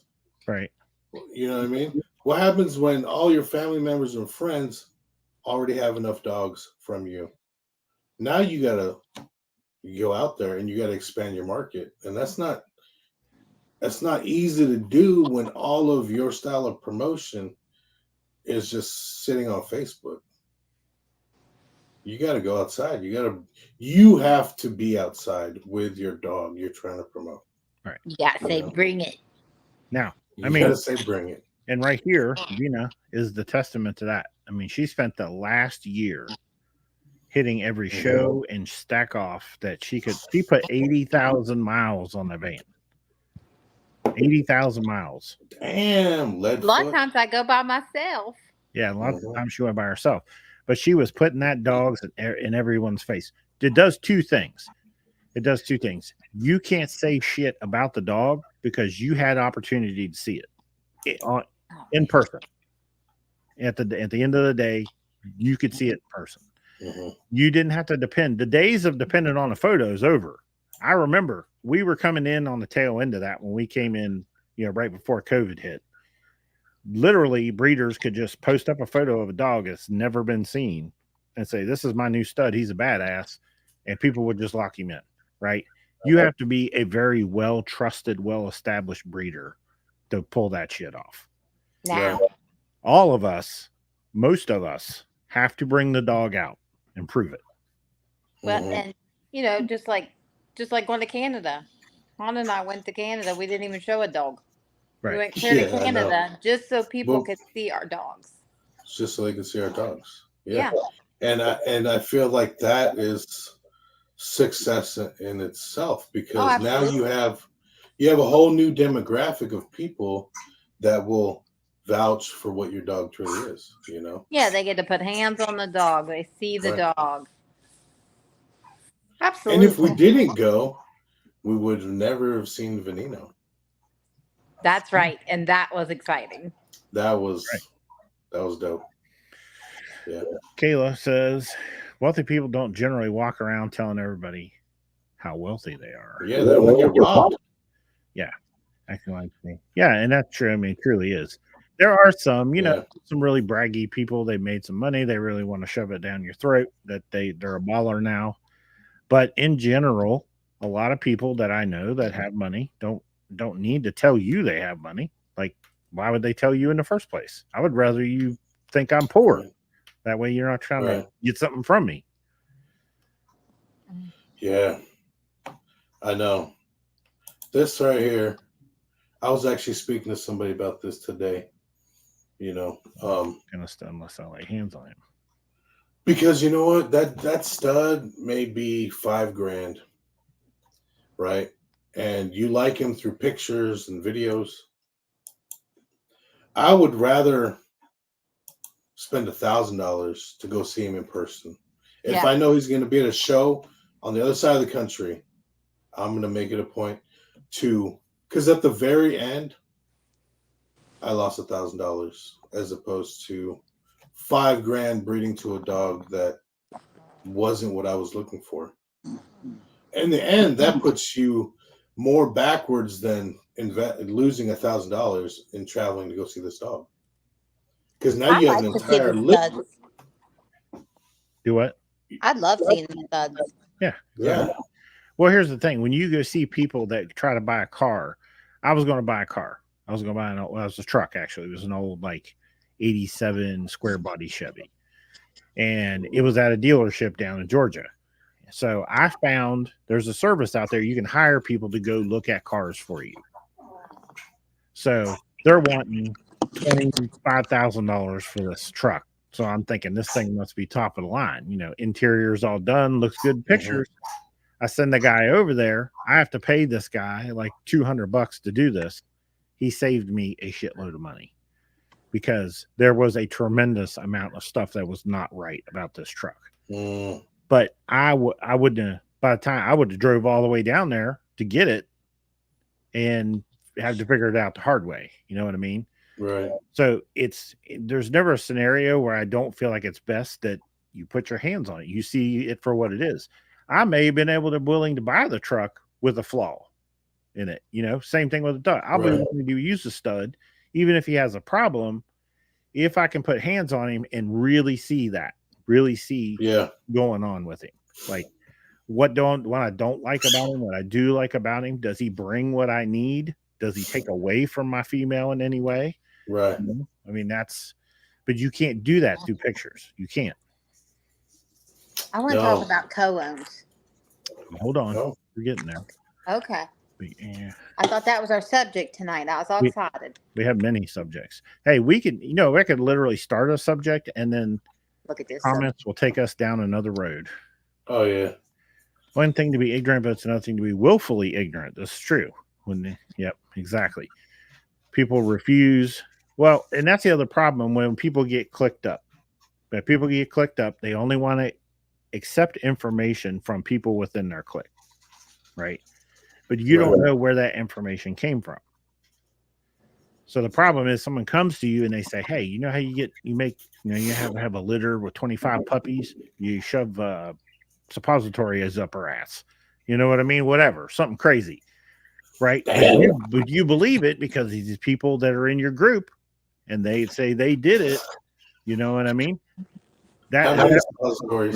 Is that why everyone's still feeding? What's that one shitty dog food a lot of these breeders always?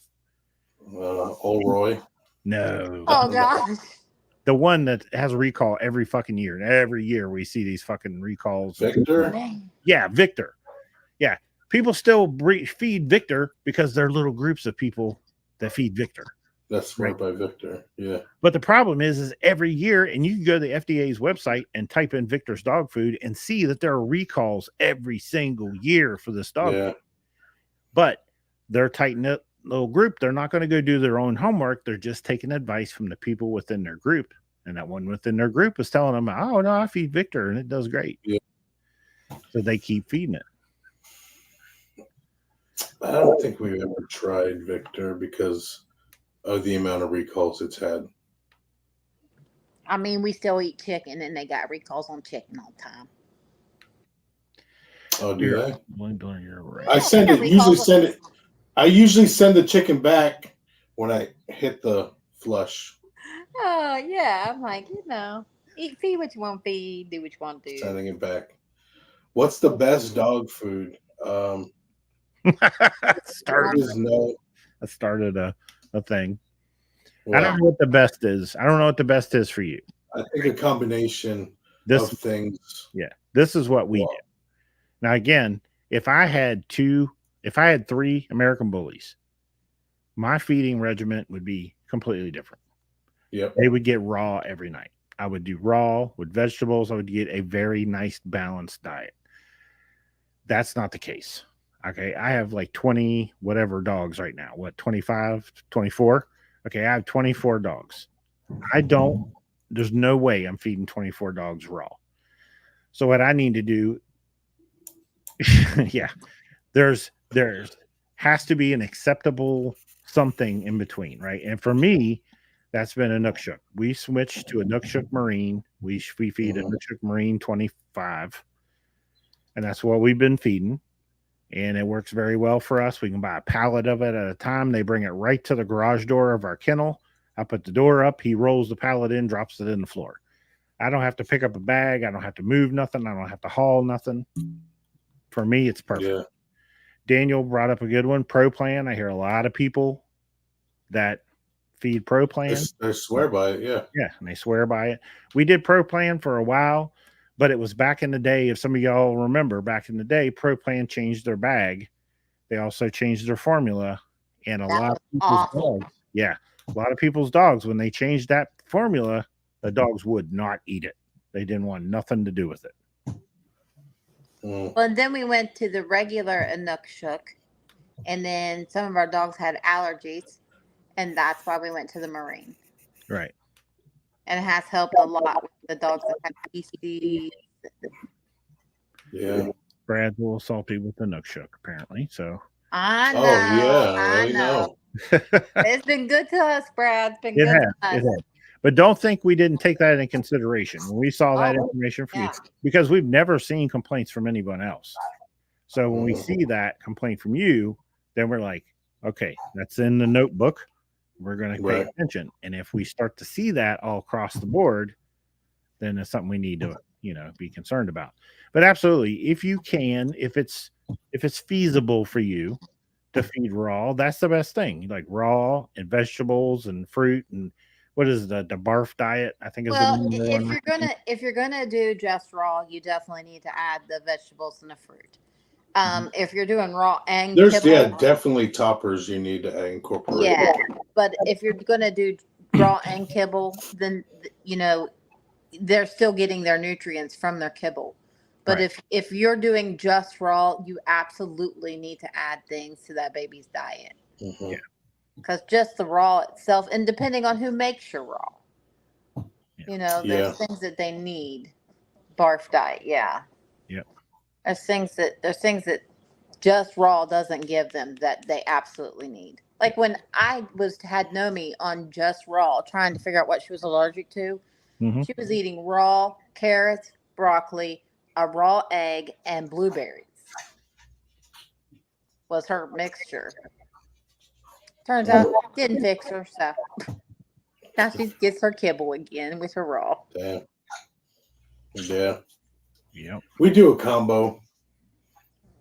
We mix it up sometimes. You don't like. I mean, I figure the dogs, just like ourselves, they don't want to eat the same exact thing every day. Exactly. So sometimes we put a little topper on it. Next time we'll put a little egg on it. Next time we'll put a little something. Keep it spicy. Yeah. Mm-hmm. Keep it. You spicy. guys use the Rogue 5-in-1? I think we have used that. Yes. And We've used that. The Pumpkin topper. Pro. Yeah. Yeah, and Pumpkin I used Pro. some of that. Some of the X-Dog toppers. Oh yeah. Things like that. But Boom, boom. yeah. Trying to do something for y'all. Just And that's the other thing, like with a co-own. What are you feeding your dogs? Exactly. That Because is very important. I want this specific dog, our duly invested in dog, to be fed, the higher end of the food, right? I want nutrition to be a very important part of this co-own. Yeah. I mean, I think when you're co-owning with and this is my thing about co-owning, and this is what I was going to touch on, is, when you do a co-own, you have to do it with, and we've done different co-owns. Some I would never go back and even bat an eye at, ever do again. Never do again. Mm-hmm.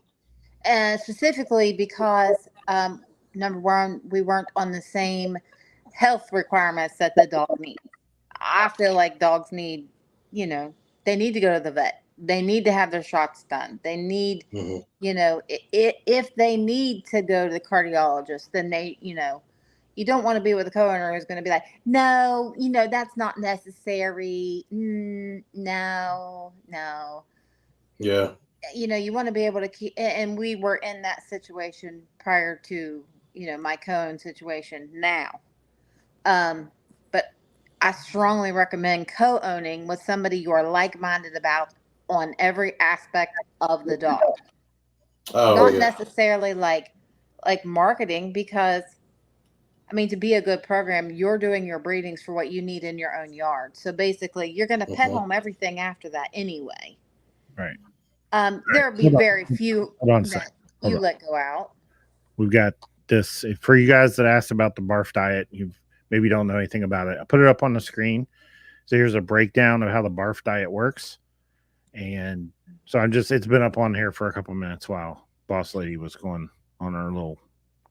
No, we're talking about co-owns. But just put that up for you. You can check it out. You can actually, pause it at some point if you're watching the video and be able to get that information. But it's out there on the internet. I just wanted to throw it up so you guys can look at it also. Just to let you know. Now back to co-own. Nice. Now back to our scheduled program. When you're looking at somebody to co-own with, you should know that person. You shouldn't be so anxious to get rid of a dog that you don't know that person at all. You don't know how they take care of their dogs. You don't know, are they going to take your dog to a show? Are they going to get your dog the kennel cough? Are they going to do this? Are they going to do that? So you should know a person long before you really get into a serious co-own with them. Yeah. Our co-own with Sam, we're on the same page for everything. We discuss everything. Everything is open. Everything is, what do you want to do? What do you want to do? There's definitely consideration on both parties. All right. Now, I see a lot of co-owns go down where somebody wants to breed to this stud. Well, this person wants to breed to that stud. Mm-hmm. So you should already, long before your bitch comes in heat, have that discussion with your co-owner. Hey, what are you thinking? Hey, what are you thinking? But just be courteous to whatever they're thinking. Hear them out as to why they want to do that breeding. They might have something you never even thought of. Right. It just saves a lot of aggravation. But know who you're going to co-own with. Know how they take care of their yard before you let your dog go with them. And for yourself, look at yourself. When we show you that Dunning-Kruger scale thing, think and ask yourself, where am I at in my knowledge level compared to the person I'm co-owning with, right? Because they may make a recommendation and say, hey, this female needs to be bred here, right? And if they are much more experienced than you, then maybe that recommendation is coming from experience. Like, you are not, I realize you own the dog half with them, but that doesn't mean you're on the same level. Right. And if they're doing what they think is going to benefit their program, your program should be in line with what their program is doing. If you don't want to breed the exact same type of dogs that you're getting from that breeder, then why are you getting a dog from them? Right. You should be on the same wavelength as them. You should be wanting to do the same shit that they're doing. Now, one day you'll get your big boy pants and you'll start making your own decisions. But in the beginning, even if down the road your focus changes and you say, yeah, I'm not going to breed exactly like they do, at least be smart enough to listen to what they have to say. Because right now you probably don't know as much as you think you do. Because I'm telling you, there's a shit ton of information that will never be verbalized. It will never be put out there. There's stuff that Sam has told us that I've told my co-owners, and we would never have that conversation on live, right? Because that information is learned or earned. It's not given away freely. There's a lot of lessons to learn. For instance, if you're co-owning and you're they may be like, oh no, immediately you don't take care of the clefts. That's something you need to have discussed prior to doing a breeding, because we try to save everything. Right. We try to save everything. If there's a possibility of life. For instance, we just did a Frenchie breeding. One of the Frenchies came out full-term litter. She had no fur on her paws, no fur on her face. She was 4 ounces. And, we talked. We chose we're going to do it. Now she's living with my mom. Yeah. Where a lot of people wouldn't have given that dog that opportunity. But it's a conversation that you need to have with your co-owner, because it could be an expense. So if you're a pro-life person giving a dog to somebody who's not necessarily like, I'm not going to deal with that, you're already going to have problems. Right. Because they're going to be like, this dog's costing me a lot of money. And you're going to be like, yeah, you took that on. Well, one major advantage for us too was that our vet, because not a lot of vets are this, but our vets also breeders. They don't breed dogs, but they breed horses or they breed goats. So they understand that when if they see a puppy born with a certain amount of a clef, our vet is like, this isn't doable, right? Because they are breeders and they understand there's limits to what you can do, right? So we have that advantage, whereas most people don't. Most of those vets don't give a shit. Those puppies come out, they're going to put them in a box and be like, here's your puppies. Good luck. You know what I mean? Yeah, we've had one time when we've only had one clef in all of our breedings, and the vet even stitched it up. She was fine. Right. She was fine. Yeah, it must have been it was superficial clef. Yeah, it was just a little tiny spot right there. Yeah. But yeah, to the this vet point, said, what do you want me to do? To this point, Vanessa, I would say not necessarily true. What is it? Because we have one co-own, and that's with Puso, that couldn't ask for a better co-own. And I think Dina knew him better than I knew him. Yeah. I met this guy one time, and then a 20-minute conversation with him, I was confident because he came across, he portrayed the information correctly. Everything just clicked, you know. I tell people I have an intuition about people. Everything just seemed amazing about that setup. We didn't know him as well as he knew us. Yeah, that's true. You know, he knew our whole program. He knew what we stood for. And I'm telling you right now, he is amazing. I have to say, all of our co-owners are just amazing people. Yeah. You can tell they put their dogs first. But Like, other than that, we did have justice. Most of everyone else we did actually know. Oh yeah, absolutely. But that was one instance where I could have missed the opportunity to have a great co-own just because I didn't know him. When I spent a little bit of time with him and realized just in that short amount of time that I was making the right decision. Absolutely. What do you think about? Yeah. What do you think about those that do give away that information? I don't know that people do. I don't know. Number one, there's a lot of information that people consider themselves experts and they don't know. In my opinion, I'll tell you what I feel on that. There's levels to information received. I can tell you everything I fucking know, but if you ain't ready for that type of information, it just goes over your head. Over your head. You don't absorb it. There's no absorption of that info unless it's relevant to what you have going on. Yeah. So I can sit here and tell you every bit of experience, but until you went through that yourself, you're probably not gonna fucking remember it. Right. True. You know, so and you need to give, if you're the one that produced the dog and you coned it to another person, you also need to give them so many degrees of freedom to make their own mistakes. Absolutely. Right. Because if you're always pushing the direction to them, small hey, mistakes. do this, right? Yeah. They're never we as humans learn by making mistakes, right? Mm-hmm. You're only going to grab a hot pan one time. 3 times. Oh, three times. Yeah. I'm like, I don't know. I burned myself several times. But you're only going to do that so many times before you learn, hey, I shouldn't grab that pan. It's hot. You know what I mean? But if someone was always there to smack your hand and say, hey, don't touch that pan, it's hot. You'd never, there's something in our brain that's never satisfied. Right. I want to know how hot it really is. You think eventually you're going to be like, nah, I think he's full of shit. I don't think it's really that hot. You know, and eventually then they're going to get burned. So you have to let people go ahead and make some mistakes. But what it is you have to be there to catch them and help them recover from that mistake. So you're going to let them kind of do some things, you know.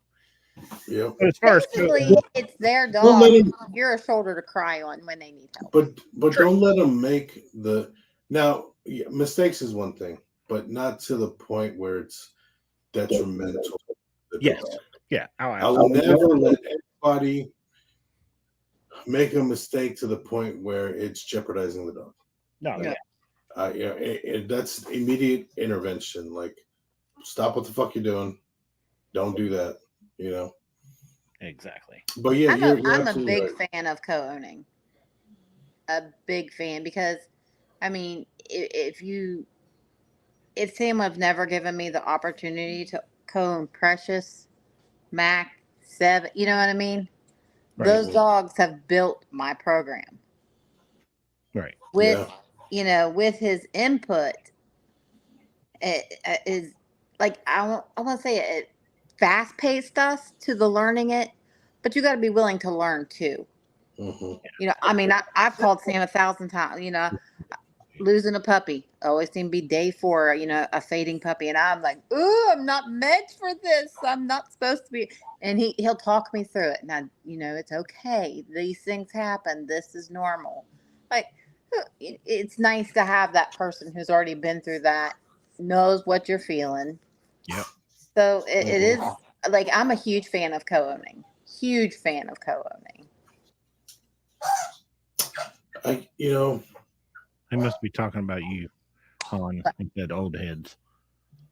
What is It's it? because I have gray.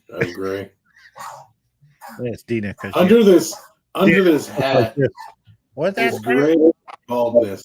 I can't read it. It's small because you guys are on your computers and I'm on my cellular device. Oh, okay. Cellular device.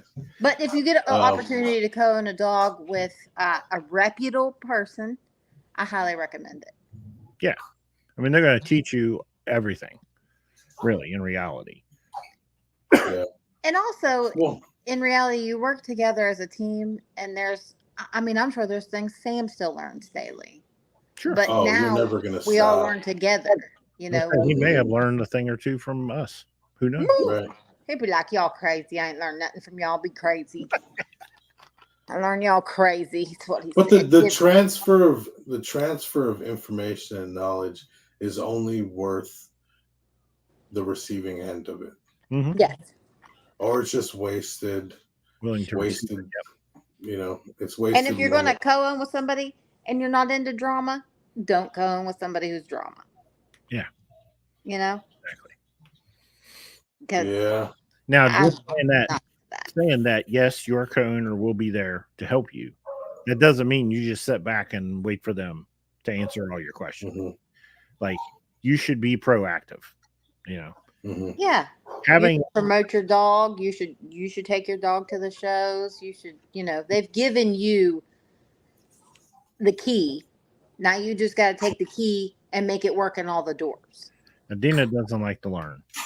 I don't.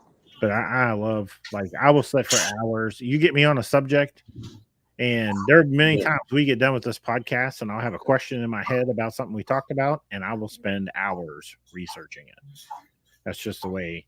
And lots of times, I don't know if you guys have visited, my website where I have a blog, and lots of times those blogs are because I've been doing my homework on a subject. Now I have all this information. Well, I don't retain everything. So I like to do the blog. That way the information is right there. Now I'm creating my own library of things that I can go back and get. It looks like I'm putting it out there for you, but in reality, you're welcome to the information, but I'm really storing it there for me. So I can go back to it at a moment's notice and retrieve that information. He watches like National Geographic and the Discovery Channel on purpose. Yeah. I mean, if you don't have Cinemax, that's the only place you see boobies. Oh my God. That's called Skinamax, bro. Skinamax. Yeah, most people that are drama don't let you know that right away. Some people are good at hiding it until it's too late. Right. Hey, you sit back and watch. It comes to surface. Absolutely. Yeah. You just watch. That's why you should. We're not saying every co-own opportunity is going to be perfect. It really isn't. Right. The good part is 99% of the time they're only in for 2 breedings, and one of the breedings is your choice. So if that's how their contract's written up, pay attention to that contract. Yeah, you got to pay attention to the contract. But typically what you're going to find is like in our case, what's going to happen is the first breeding, we pick the stud, the second breeding, you pick the stud, the third breeding is you, 100% you. Okay. That's all there is to it. So in that case, the reality of it is there's only one scenario where I'm going to walk in and say, you're breeding this stud. But the reality of it is, if you had a valid reason, and this your co-owner should be willing to listen to you. If I came in and I say, hey, we're breeding to this dog, and you had a valid reason, hey, I don't know if I want to breed to that dog. This is, whether this and this and this, we'll sit down and have a conversation. And then if determined after that, then the dog is a good choice, then we'll move forward with it. But I'm not going to be so hardline. There are people that are like that. Hey, you're going to breed to this dog. This is the dog I'm telling you to breed to, and that's all there is to it. Mm-hmm. Yeah, you have to make sure that you know those terms ahead of time. Well, okay, so you guys obviously co-own dogs with Sam. I have one co-own with Sam. Pressy said hello. And last time I was, with Sam, we were talking about her and her development. We just put her in the show ring. She's doing really well. She came into heat, so we're, letting her get through that before we put her back into the show ring. And he asked me, what do you think? What studs I had in mind Yep. for her. And I told him, I want you to see the dog first. Right. Before we even go through that topic. Like, you might have something that is completely different than what I have, and it may sway me to the point, and I might see your reasoning behind the matchup to where I'm like, yeah, fully vested. Let's do it. Yeah. Also in co-owning, people don't look at the benefits of co-owning with someone who has several studs. I mean, a lot of times you get to breed to their studs at no charge. You know what I mean? At no charge. So. Yeah. Right. Exactly. Yeah. What is this here? That is a benefit. Clear and open communication is a must in all on both sides. Well, this is true. This is absolutely true. But again, you may be in a situation where, like, hey, this is this dog I really want, and he's not going to be present. He's going to demand certain situations. So you have to decide for yourself, am I willing to accept the demands he's going to put on me? You may choose to walk away from that dog because Precious, what are you doing? Yikes. She's wallering me to death. That's funny. Sounds like it. Yeah. Yeah, I'm familiar with the co-owns I've done, with the ones I've done with Sam and the ones I've done with other people. But those are co-own relationships based on communication. So if you are in a situation, you need to evaluate the people you're going to get into bed with, essentially, before you do it. And that's the thing. Like, you guys have a completely different take on co-owning out the dog. Right. Right. We are similar in the aspect that we both co-own in, because we know the level of care we're going to provide this dog. Right. Right. We are the do whatever it fucking takes kind of people, Mm-hmm. But co-owning out, our experience has been not very pleasant, So there's reservations there for us. There has to be a lot of vetting that the co-owner, because somebody said it. You don't know people are drama until it's too late. You don't know people are trash until you're in a situation that allows them to show that they're fucking trash. Yeah, we've been in those sort of circumstances. Another thing that like, you need to decide, like, say you're going to go out on a female, you have to make it. This may sound crazy, but you have to make sure they know no natural birth. You have to do a C-section. Yeah, sure. You know what I mean?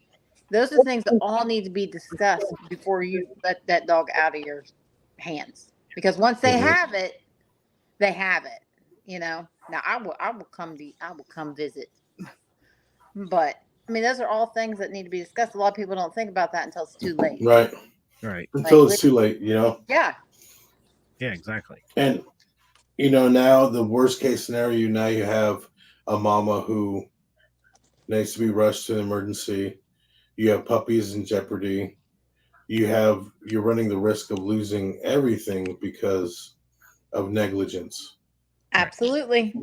Absolutely. It's got to be, they should be talking to you throughout the pregnancy. Now, not every pregnancy is going to be the same, but maybe you have a little more experience than they do. I've called Sam 1,000 times. I've called Samantha 1,000 times. Hey, this is going on. We've had several letters still, I just need a little backup on this. Right. What do you think? Yeah. It's always good to have that extra set of ears and eyes. And you can be 10, 15 litters in, think everything there is to know. Every litter is different. Pops out on you. Yeah. Mm-hmm. So it's always nice to have that person to fall back on. Or persons. You should have a group of people you can call. True. Yeah, because we all have different experiences. Absolutely. You know, Absolutely. you know what you might have gone through is something that I have yet to have gone through, or vice versa. That seems aggressive. But that's your network. Spit on that thing. What's that say? He gonna tomahawk. He gonna tomahawk somebody. Kendall, we're gonna have to get a whole talk about that. ESN. Sound.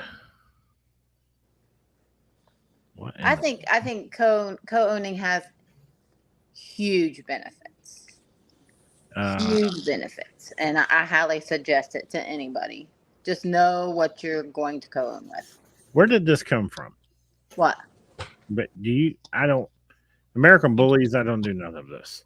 I don't do desensitized. Is this a pit bull thing? Oh, no. Pit bull.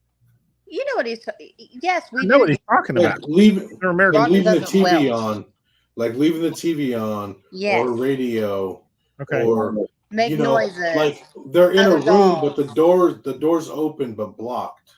Right. Like, you know, Yeah. they need to hear commotion. They need to hear that there's other life outside of their whelping box. Right. Well, especially that desensitization. I can't even say that fucking word tonight for some reason. But Yes. these are all things that remind me. These dogs are pretty fucking laid back. You know what I mean? Like they don't need a lot of. I feel like they need attention. You need to hold them, you know, and socialize them for sure.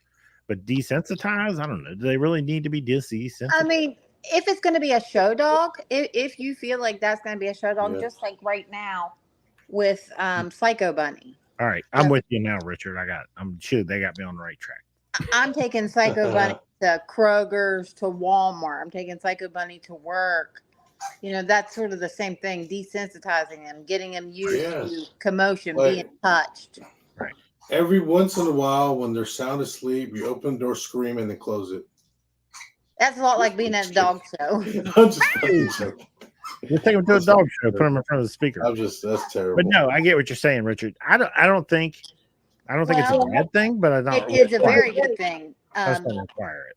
The first time Hannah was showing Piggy, Piggy got a little, and we don't know if maybe she had never been around it, but Piggy's super laid back. But every time Hannah was running her around and she went over by this fan, freaked her completely out. So when Hannah brought her out of the ring, I just took her over, hung out with her by the fan. Right. You know, let her know the fan's not going to get you, baby. And then, walked her back by the fan, that sort of thing. Right. I guess we just naturally desensitize dogs, and because they're acting crazy. Yeah, because number one, they're in a litter and they all stay together, so they're already learning how to get along with other dogs with their litter mates. They're in a location where there are 20x other dogs, so as they get older, they're automatically introduced to dogs that aren't their litter mates that they have to learn to get along with. You know, they deal with us on a personal basis. We deal with the dogs. So well, for instance, like our last Frenchie litter, one was going to a lady that had small children, her grandchildren, which we don't have small children in the house. So that's why, I'd have Kendall and Tyler, my grandchildren, come up and play with those babies. So they would be used to small children. Poke eye, they don't mean it, but it's going to happen. Yeah. So she's perfectly fine with her grandchildren. So indirectly, we do all that. Yeah. Roger don't whelp anymore. He what you talking about? Look, one night you about died this last litter. Who you kidding yourself? That's your Frenchies. I ain't messing with that. That's funny. Those are my Frenchies. Even though I see you cuddled up with them at night. You liar. Children are a great way to desensitize dogs. Bang pots since 2.5 weeks. Do they need that, bro? The pot banging? The naked pot. Oh, that's funny. And then dynamite? I feel like we're going a little far. Like, nothing's going to shake Damn. those dogs. A plane could fall out of the sky. Dog's going to be like, whatever. As they run around the house right now with my house slippers. Yeah. Okay. I mean, Bluetooth up the there. dynamite might get them used to like 4th of July. Well, Which is you know, tomorrow. I was just thinking 4th of July. My mom has a dog that's completely terrified of fireworks. Well, every time a firework goes off and the dog will whimper, she go over and picks it up. Oh, it's okay. So Yeah. what's it do every time a firework goes off now? Loses its mind. It's looking for attention. Yeah, I told her, I said, Comfort. with the Frenchie, then fireworks go off, you ignore that, baby. You say, it's fine. Yeah. You're fine. Is that why the Right. dogs try to eat my lawnmower? Because I didn't desensitize them to lawnmowers. No, because you tried to run Yes. it over and over. That Yes. eat tires off. That's funny. But Yeah. you think about it, Roger, those dogs aren't used to cars. We don't have cars that go by. Right. So if we lived in town, they'd be desensitized to automobiles. Well, we live in the country, so they're like, oh my God, that's moving. I'm going to have to eat it. They're desensitized to rabbits and goats. Yeah. Yeah. I mean, really, when you think about it, dogs that live in a town, they don't think nothing about a car goes by. Yeah, it's true. It's definitely Our true. dogs are like, we're going to eat that. So you guys have given me a new respect for desensitizing the dogs. There you go. We've been He's gonna doing go it. buy some fucking dynamite. He's gonna go get some pots and pans from the Goodwill, some dynamite. He got Tannerite or whatever in here. He's gonna do a fucking office pop in the whelping room. Office pop. Yeah. So I hear the firecrackers going off tonight. I'm going to be mentioned- mad at some of y'all. Yeah. Somebody else mentioned about cones, because everything we're talking about right now is very positive in cones, because that's been our experience, because we have done our homework to make sure that they are. But our very first cone was not a beautiful, pleasant thing. Right. So we learned. We paid the tuition. Now, here's the other thing. The level of knowledge was one of the issues, right? It really wasn't. We did not have, I would have to say with our first cone, we did not have the same Goals. care. Like, Mm. I think animals need to be extremely cared for. And when I would speak to my cone about, hey, I'm going to go do this, it was, well, why are you going to do that? That doesn't need to be done. But it was not your money. I'm paying for it. But it was constant, like, you know, I Yeah. want my dog taken care of. Is this Georgetown Bullies? Was that the guy that was just up here? I can't remember if that was him or not. It might be. You remember that guy's name that was just up here? I don't remember. His wife's name's Angie. Well, yeah, when he said my wife, I was like, I guarantee that's him. Good Guarantee. people. Those are good people. Good Yeah, people. absolutely good people. Yes. Yeah, I remember the night. I remember the first time I met him. Oh, bless their little hearts. They try to invite me in for coffee at 3:00 in the morning. Yeah. I'd have drank it. They were so sweet. So sweet. I'd have drank it. 3 Lord. o'clock in the morning. I need a little boost. That was me on my delivery. I was delivering. Right. Well, it probably would in a lot of ways, Kendall, but the other thing you have to keep your mind on is the fact that there's still people out there that have been breeding for like a year and they're trying to co-own dogs. And the problem is they're not bringing any value to that relationship. Mm. Intrinsically, the person that owns the dog is bringing some kind of value because they're taking the dog, they're taking care of the dog. But you, as the person you're co-owning with, like, I feel like you need to be able to bring value to their life beyond just the dog. And there are still people out there co-owning that just don't have that information.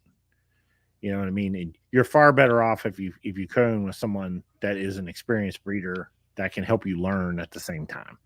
Now, it could be mutually beneficial just because you got a nice dog and you're going to be able to keep actually one of the, whatever I can't even say that because I don't know what the terms will be. but you'll gain some benefit where you may have not even had the opportunity to get that dog, period. There are just some dogs that like honestly, there are some dogs that I wouldn't co-own unless I knew that person. Like sit down, dinner, talk to this person, maybe been to their house, did other co-owns with them. There are some dogs like that, right? But then co-owning is a privilege.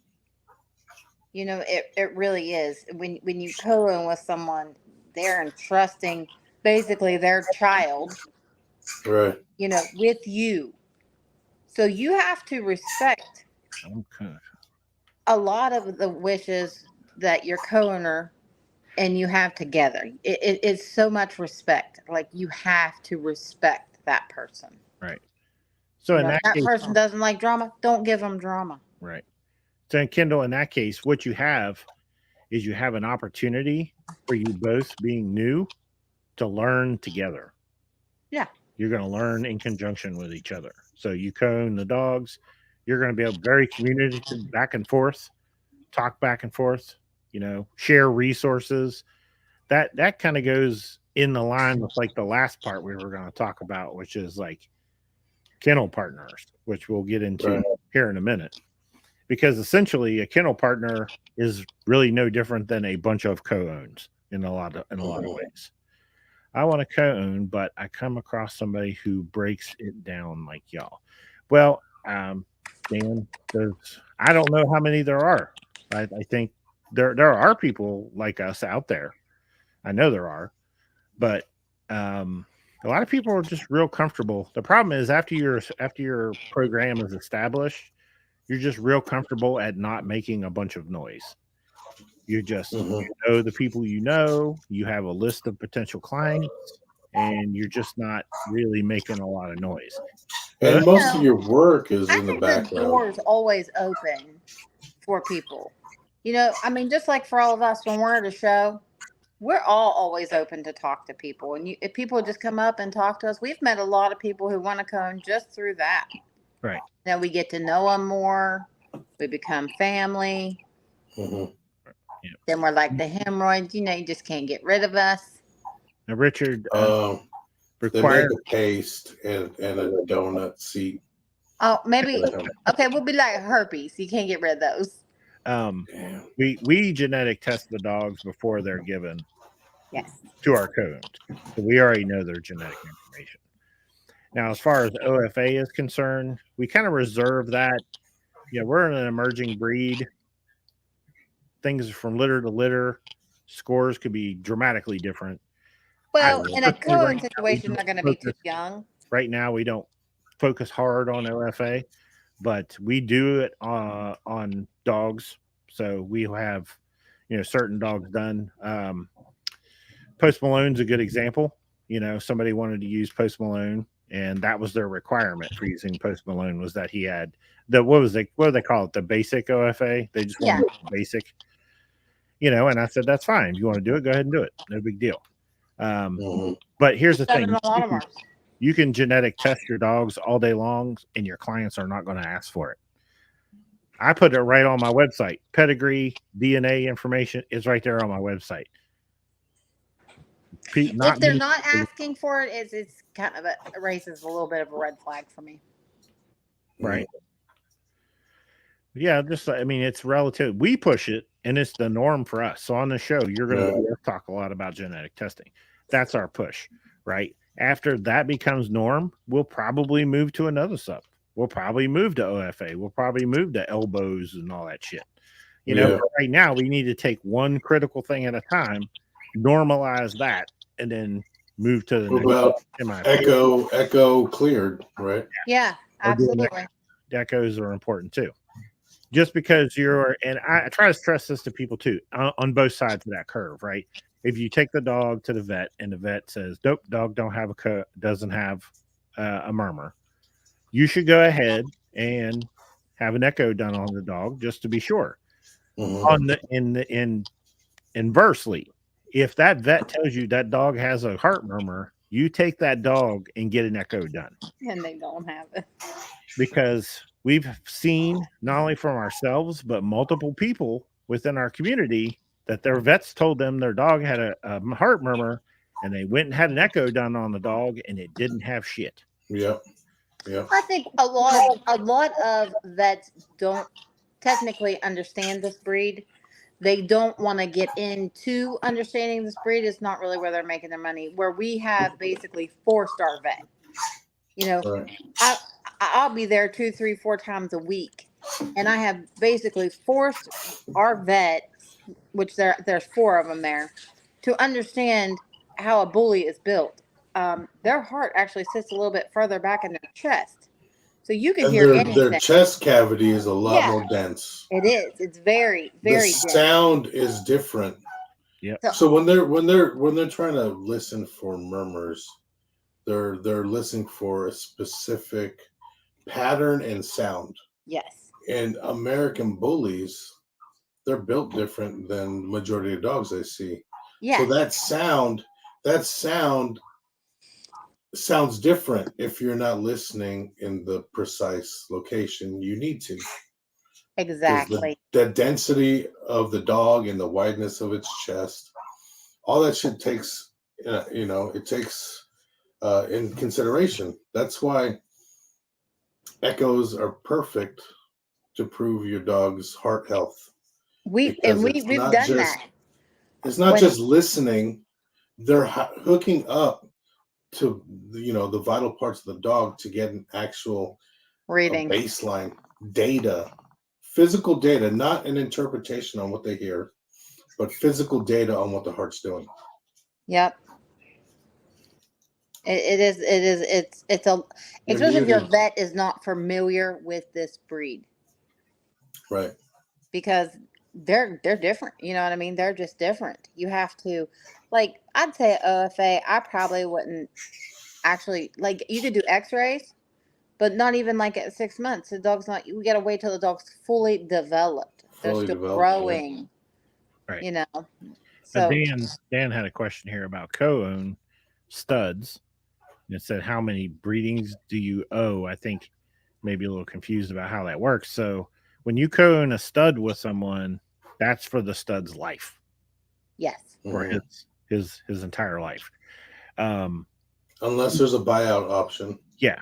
He may give you a buyout option. He also may say at a certain age, once the dog's retired, I'll release the dog to you, whatever.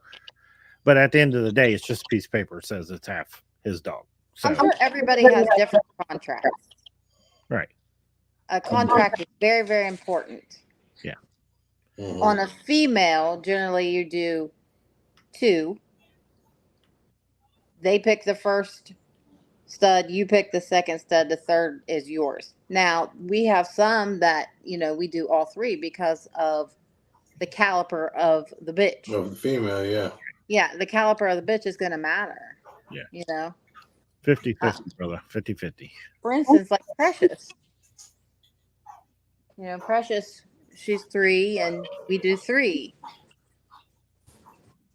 But not everybody's going to be like that. Everybody's going to be different. Right. Right. Yeah. Just read your contract. Some of them you may own a female and only want to be in one breeding and let them have the other 2. You know what I mean? It just depends on the dog, depends on the situation. If you're really deep in a certain blood, you don't necessarily need more of it. So you may not want to be in that breeding, that whole time. But so someone did mention something about Kennel Partners. So we'll kind of go into that quickly because it's 9:14 already. Damn. Kennel Partner is it's kind of like co-owning, but it's another step above that way, because now every dog in the yard is now shared.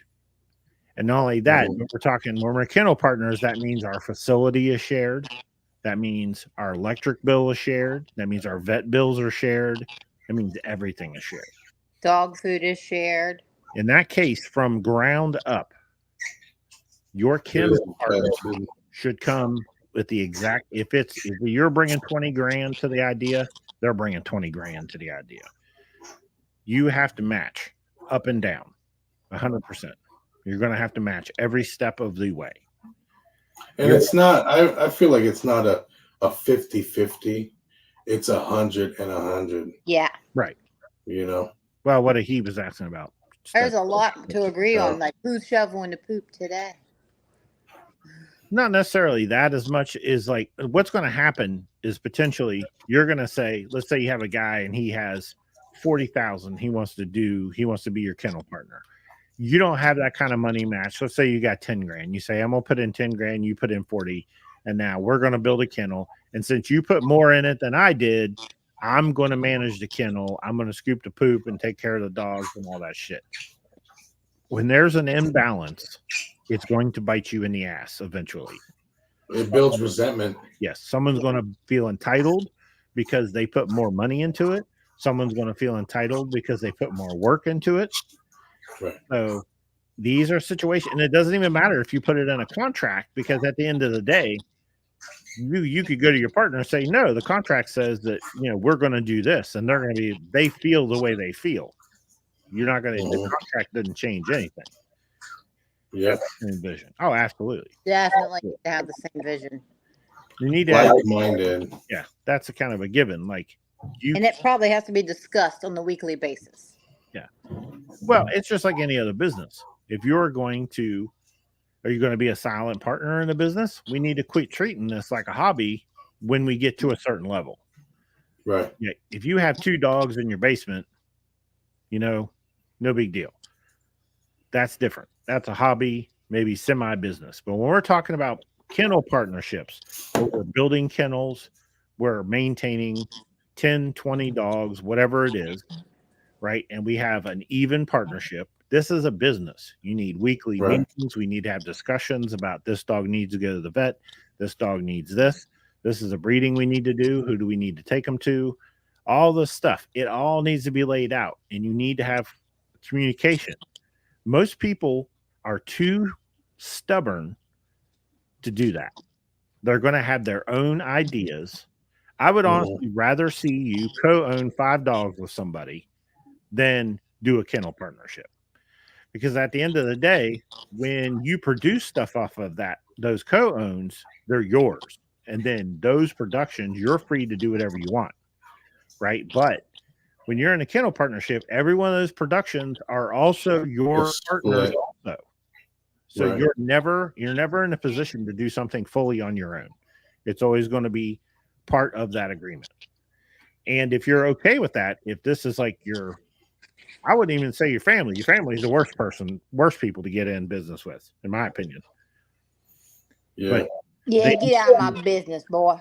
Then they need to be someone you trust to no degree. I mean, it's just, it is a tough situation because there's going to be months where the stud fees don't come in. There's going to be months where you have puppies that no one's buying, and that electric bill is still going to be there. Right. And that $3,000 pallet of dog food is still going to need to get paid for. Right. And the kennel partner you're going to have to cover that shit. You're going to have to cover it. You're going to go to your partner and say, hey, I need $1,500 to cover this $3,000 worth of dog food. We're 50-50 on the shit. Because show fees are not cheap. You got to travel, you got to go to the show, you got to buy that table for whatever amount of money. Yeah. So my recommendation there is to run it like a business. Get QuickBooks, get some kind of accounting software. It's a business, and run it as such. There's a certain amount of investment. I mean, I don't even know how you would concept that, because the reality of it is you building a building to house that many dogs. I mean, you could have 60 grand up in a breeding facility, just in a kennel facility. So when you were talking about, we're going to be partners, but the dogs are going to stay in my partner's garage for now, kind of situation. I don't know. I don't know. It's tough. Like I said, it's going to build resentment. Yep. It's going to build animosity. Someone's going to feel like they're being used. Yep. It's just because, that's the other thing. It's like you as a kennel partner may be thinking you're doing everything great, but to your partner, they think more should be done. Right. Right. So it's a very slippery slope.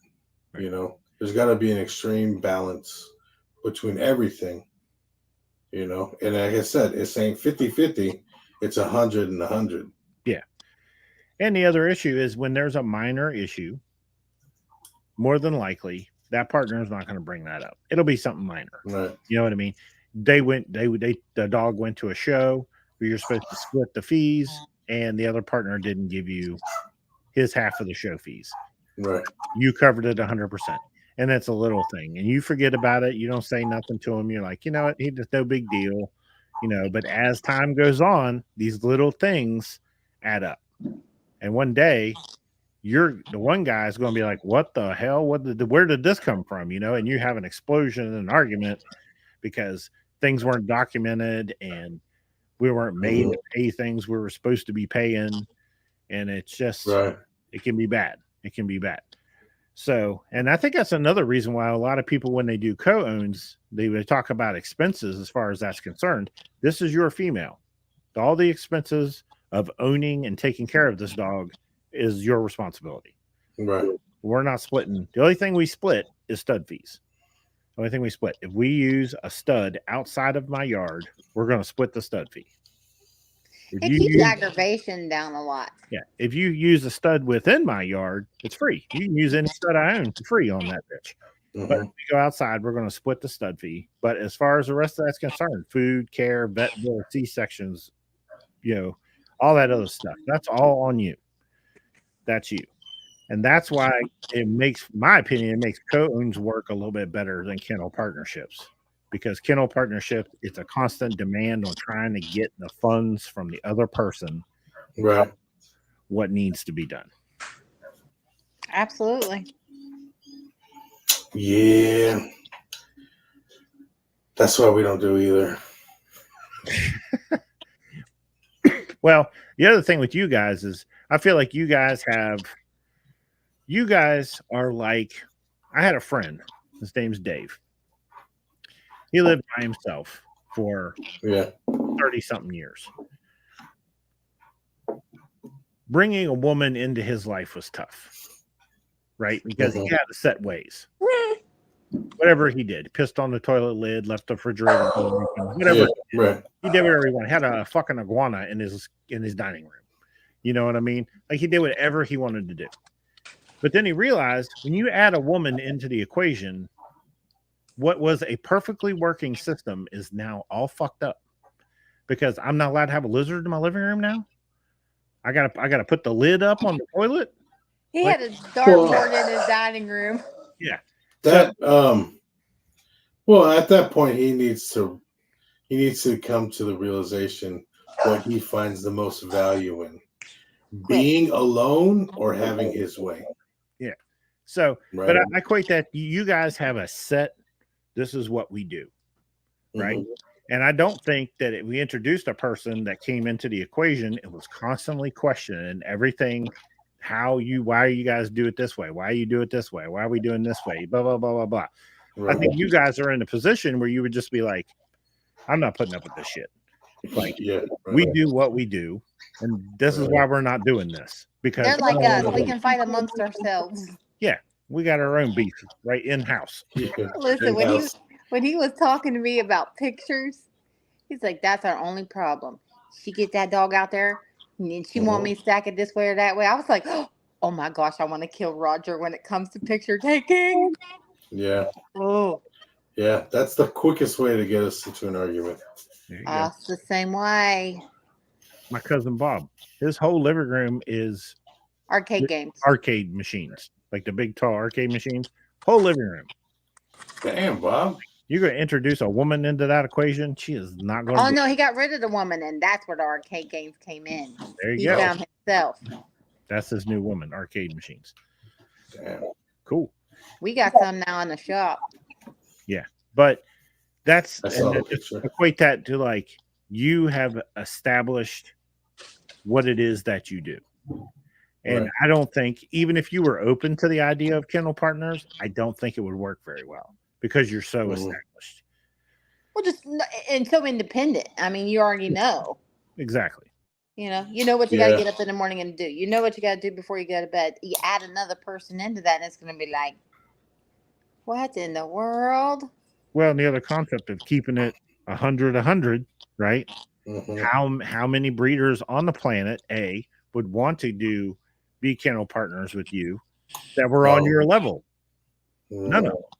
Right? I don't think there's. I mean, we're already insane.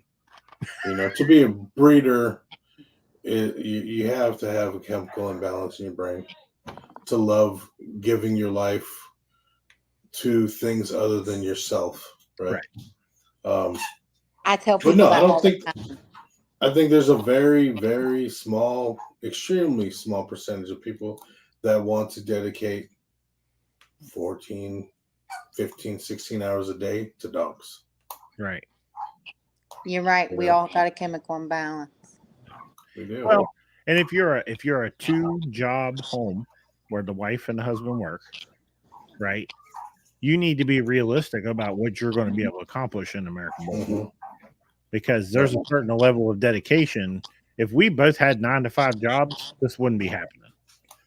It just wouldn't. It couldn't. Right. Oh no, it doesn't. Will this way. I mean, right now we both do work. Like you work a set schedule. I mean, you're self-employed, so don't get crazy. Yeah, but we work. I mean, we still work. We still work our business. But you can walk. You just have to prioritize.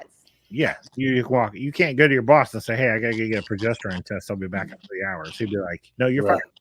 You know what I mean? You're fired. So you have this advantage, in that case, is what I'm saying. Well, I mean, you have to find a job that makes you money that allows you to do that. Helen, that's why I love you, Helen. What she said. That's why I love you. Imbalanced her entire life. Oh, Helen's an amazing lady. What about expanding? Like if someone in California wanted to work with you, rep your name, they would know. That would be considered like a franchise. Franchise? No. And it's been brought up several times. But in the same instance, there would be months and months and months of conversations.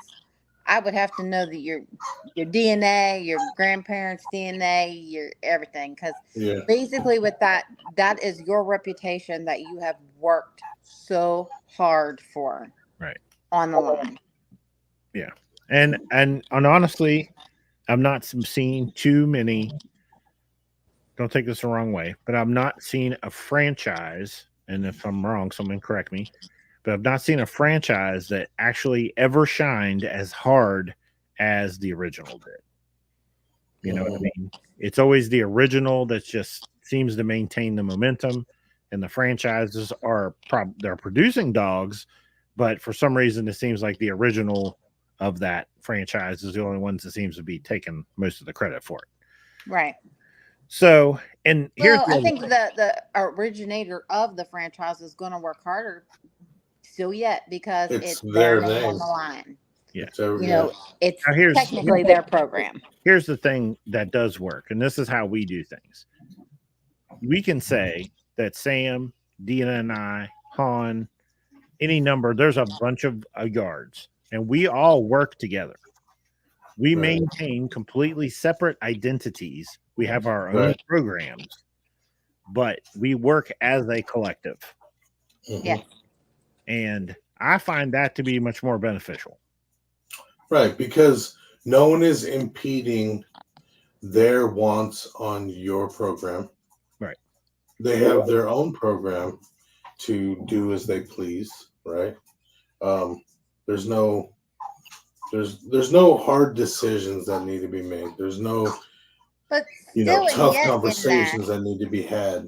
We all depend on each other. If I'm planning a breeding, it'd be nothing for me to call up Han, Carl, Hannah, and be like, hey, what you think about this?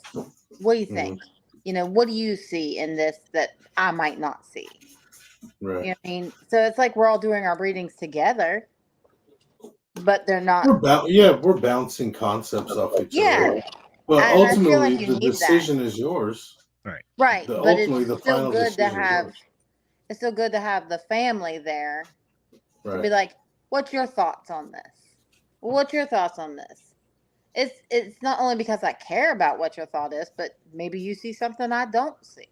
Right. Maybe you know, like, I don't know, maybe this one or maybe that one. And I'm definitely going to take that in consideration. And at the end of the day, Joe, do you want to bust your ass, build a name for your program, and build you're essentially building someone else's name up? Well, the difference another person could tear you down so fast. Difference is when you franchise McDonald's. McDonald's already has an established name, right? They give you the build. They tell you how to build the building. They do all the stuff. You just pay the money. Then boom, you're a McDonald's franchise. You pay, this is established. I don't think bully programs work like that. They're very, very rare, but there are some collective of breeders that do work under one name and they're successful. Right. But those are very rare circumstances. Yeah. And the person with the established name, the person that created this, is someone who is almost a mentor to them all, Right. And entrusted them to represent the name appropriately. Right. Well, the problem is that the base program being able, let's say we just wanted a franchise, and my franchise is $50,000, and I'm going to provide you with X number of dogs, 3 females and 1 male. All right. How many programs are really consistent enough within a reasonable amount of time to produce that number of dogs that you're confident? You're confident in that you're going to give your kennel partner a good start. You know what I mean?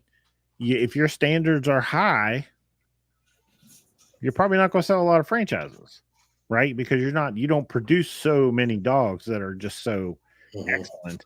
You know what I mean? Because my concern is like you're buying a franchise from a guy and then he sells you 5 shit dogs, and then what do you got? You got nothing. Only thing you got's a name. Right. You know what I mean? I feel like that's now there's a difference, is like, just like Joe mentioned, that umbrella deal, like Black Label did, I think it was, yeah, where everyone had their individual names, but they were part of a bigger collective, right? I see where that's that. I guess that makes sense. What's kind of that way. What's his name does that too? What's his name? Oh my God, I need to call him. I haven't talked to him forever. Mississippi down there. Lance Lee. Oh, Lance.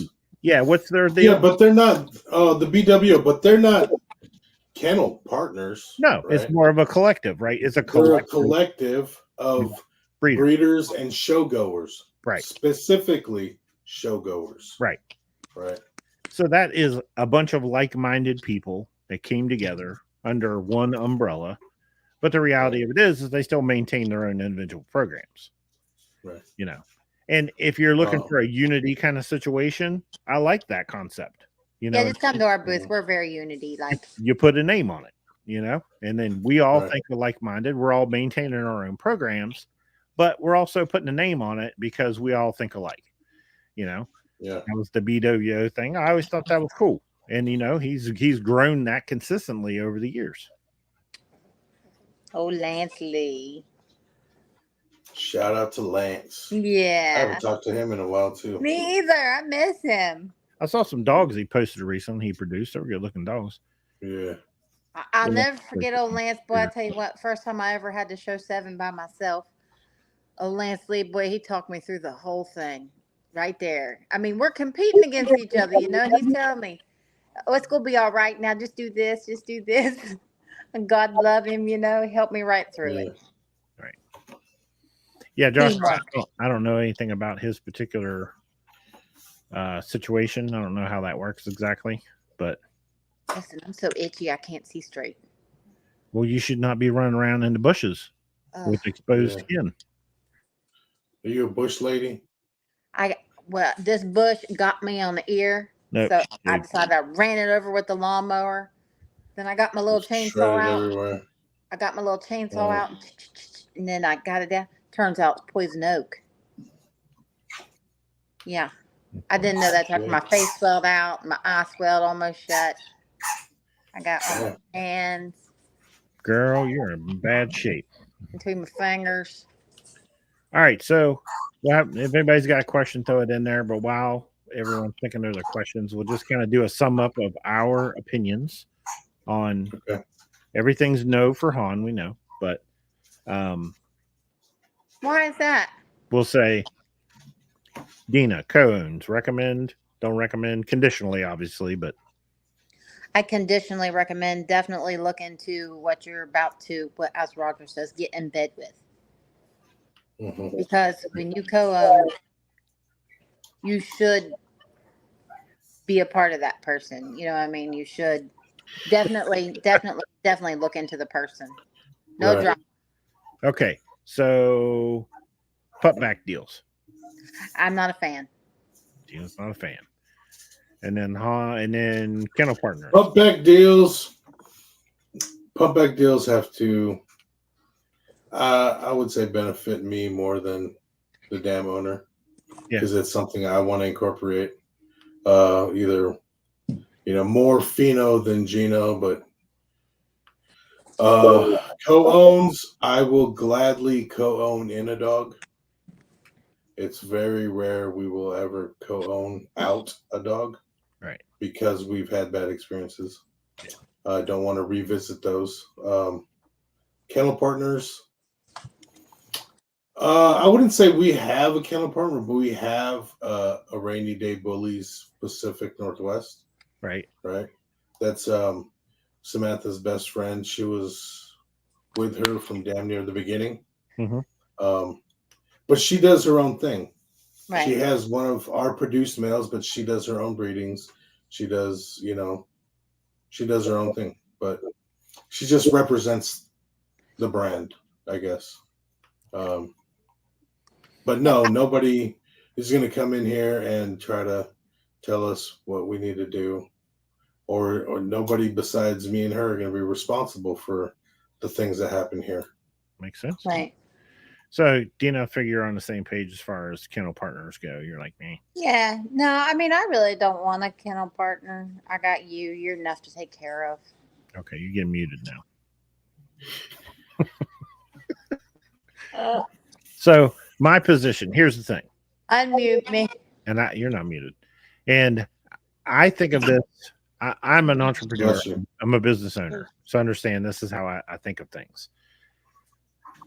I probably would not ever, because I don't have business partners in real business, and I don't intend to do so in the breeding thing. So the owners of my businesses. But beyond that, co-owning, pupback deals, anything that makes sense, anything that will benefit you and benefit your partners and help you all grow. What is that? Is that a baby? It's my chihuahuas. Oh, okay. Oh, the babies? Yeah. Let me see them. Later. But anyway, so anything that will benefit you, benefit your partners, anything that seems beneficial, you got to know these people. You got to know what you're getting into. You have to have contracts. Everything needs to be black and white. But at the end of the day, if you're a breeder, and I've seen this happen where you co-own dogs out, you're building a network. You're building a network of people. You get 15, 20 co-owns out there. And I'm gonna give you one scenario that this has probably never been discussed, but I want you to realize the benefit here. If you own a program and you have studs and you have 15, let's say you have 15 co-owns out there. Now you're going to drop a brand new stud. Most of these people don't know your partners. They don't know these are your partners. Your partners don't, your co-owns don't run around town going, hey, this is a co-own with Roger Stout. No, they're not going to do that. They don't know that these are your co-owns. So let's say you drop a new stud. He's new. Everybody's interested in him. You go knocking on the doors of your co-owners and say, hey, you guys are going to breed to this stud. So if you got 15 females out there, you probably got 3 or 4 that are coming into heat. You have the advantage. You have a network now. You're going to be able to put puppies on the ground quick. So now this stud is new. He's a year old. He's a year and a half old. He already has 4 or 5 litters on the ground because you did it all within your network. Right? You're be able to fast track productions for a new stud because you have the network in place to do so. Smaller programs they're not going to co-own just don't have that capability.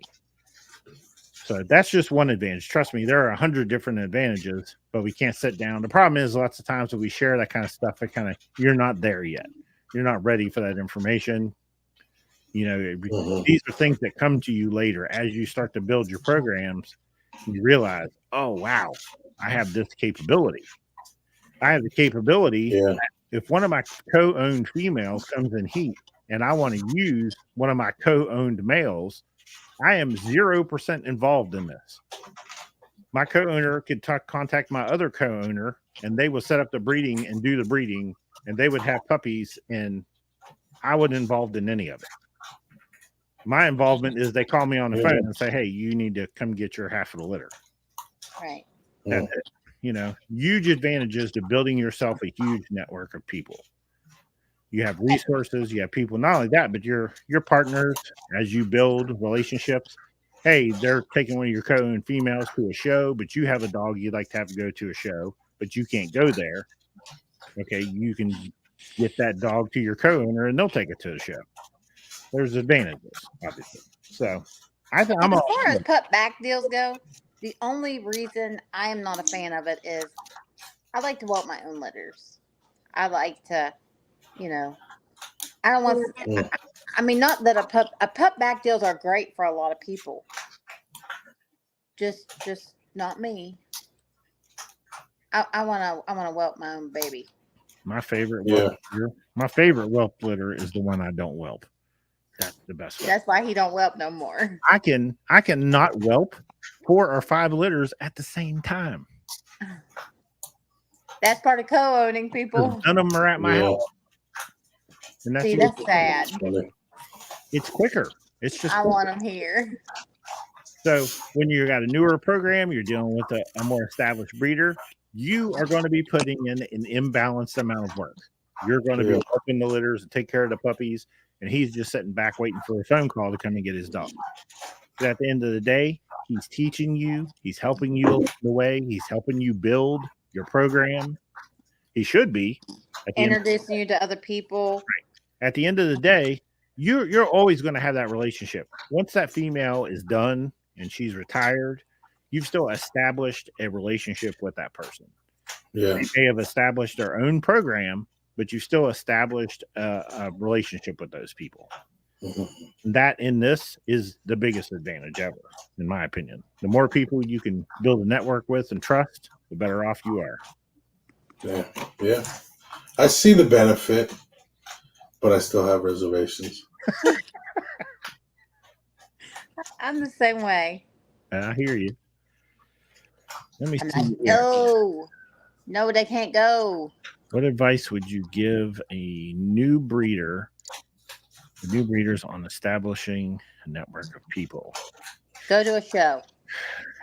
Yeah, go to shows. That's where it's going to happen for you. Here's what I'll tell you, because we've seen this mistake over and over. You can't buy your way in.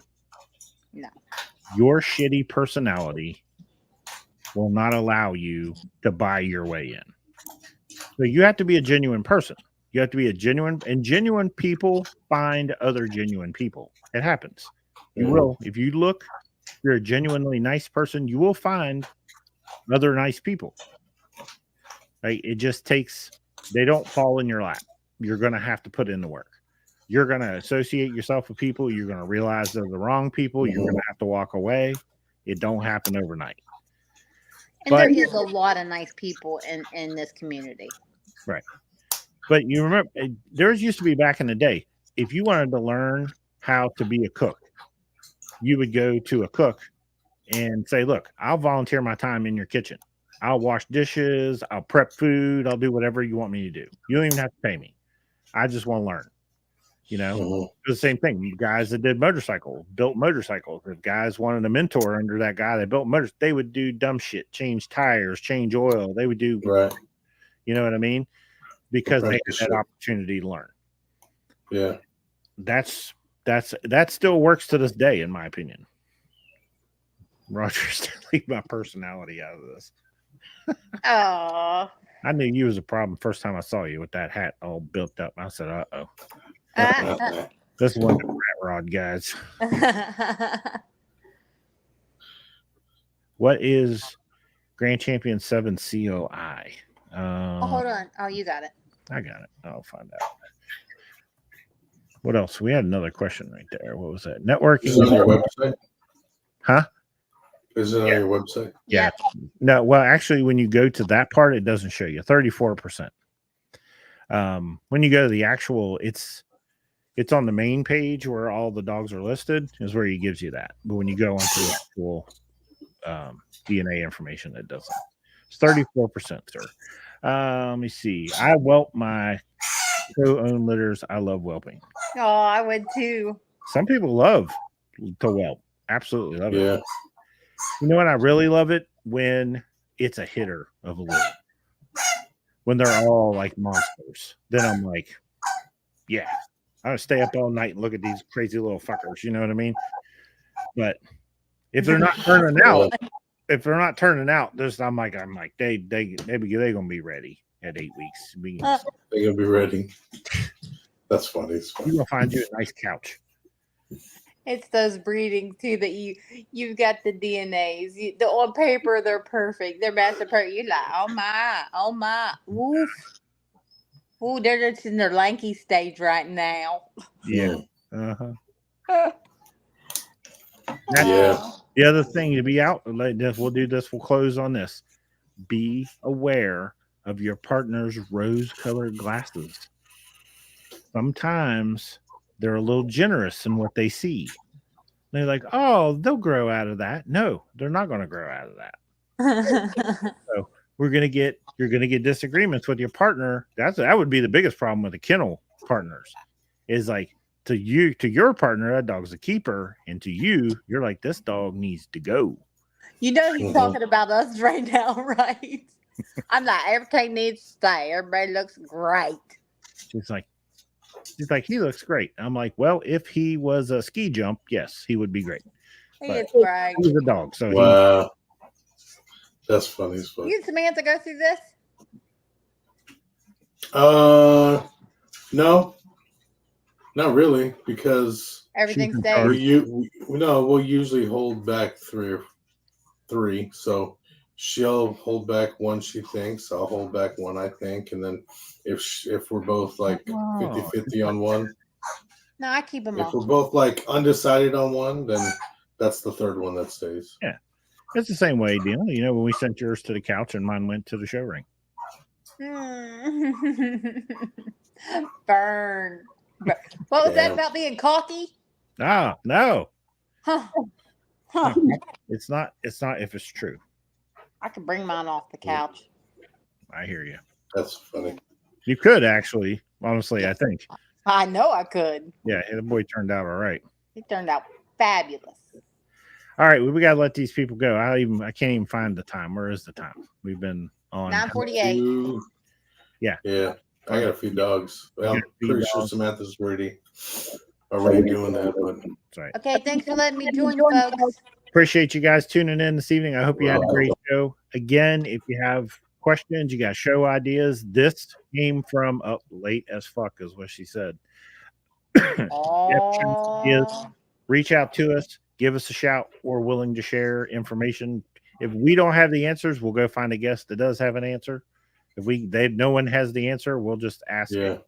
We'll figure it out. We'll make it up. That's right. We'll just make shit up. Yeah. Or we'll call somebody that knows. That's right. We will find someone that knows. No, let's just make it up. I like it better. You guys have a great evening. We appreciate you tuning in. Thank you, guys. Bye, guys. We'll see you. Bye.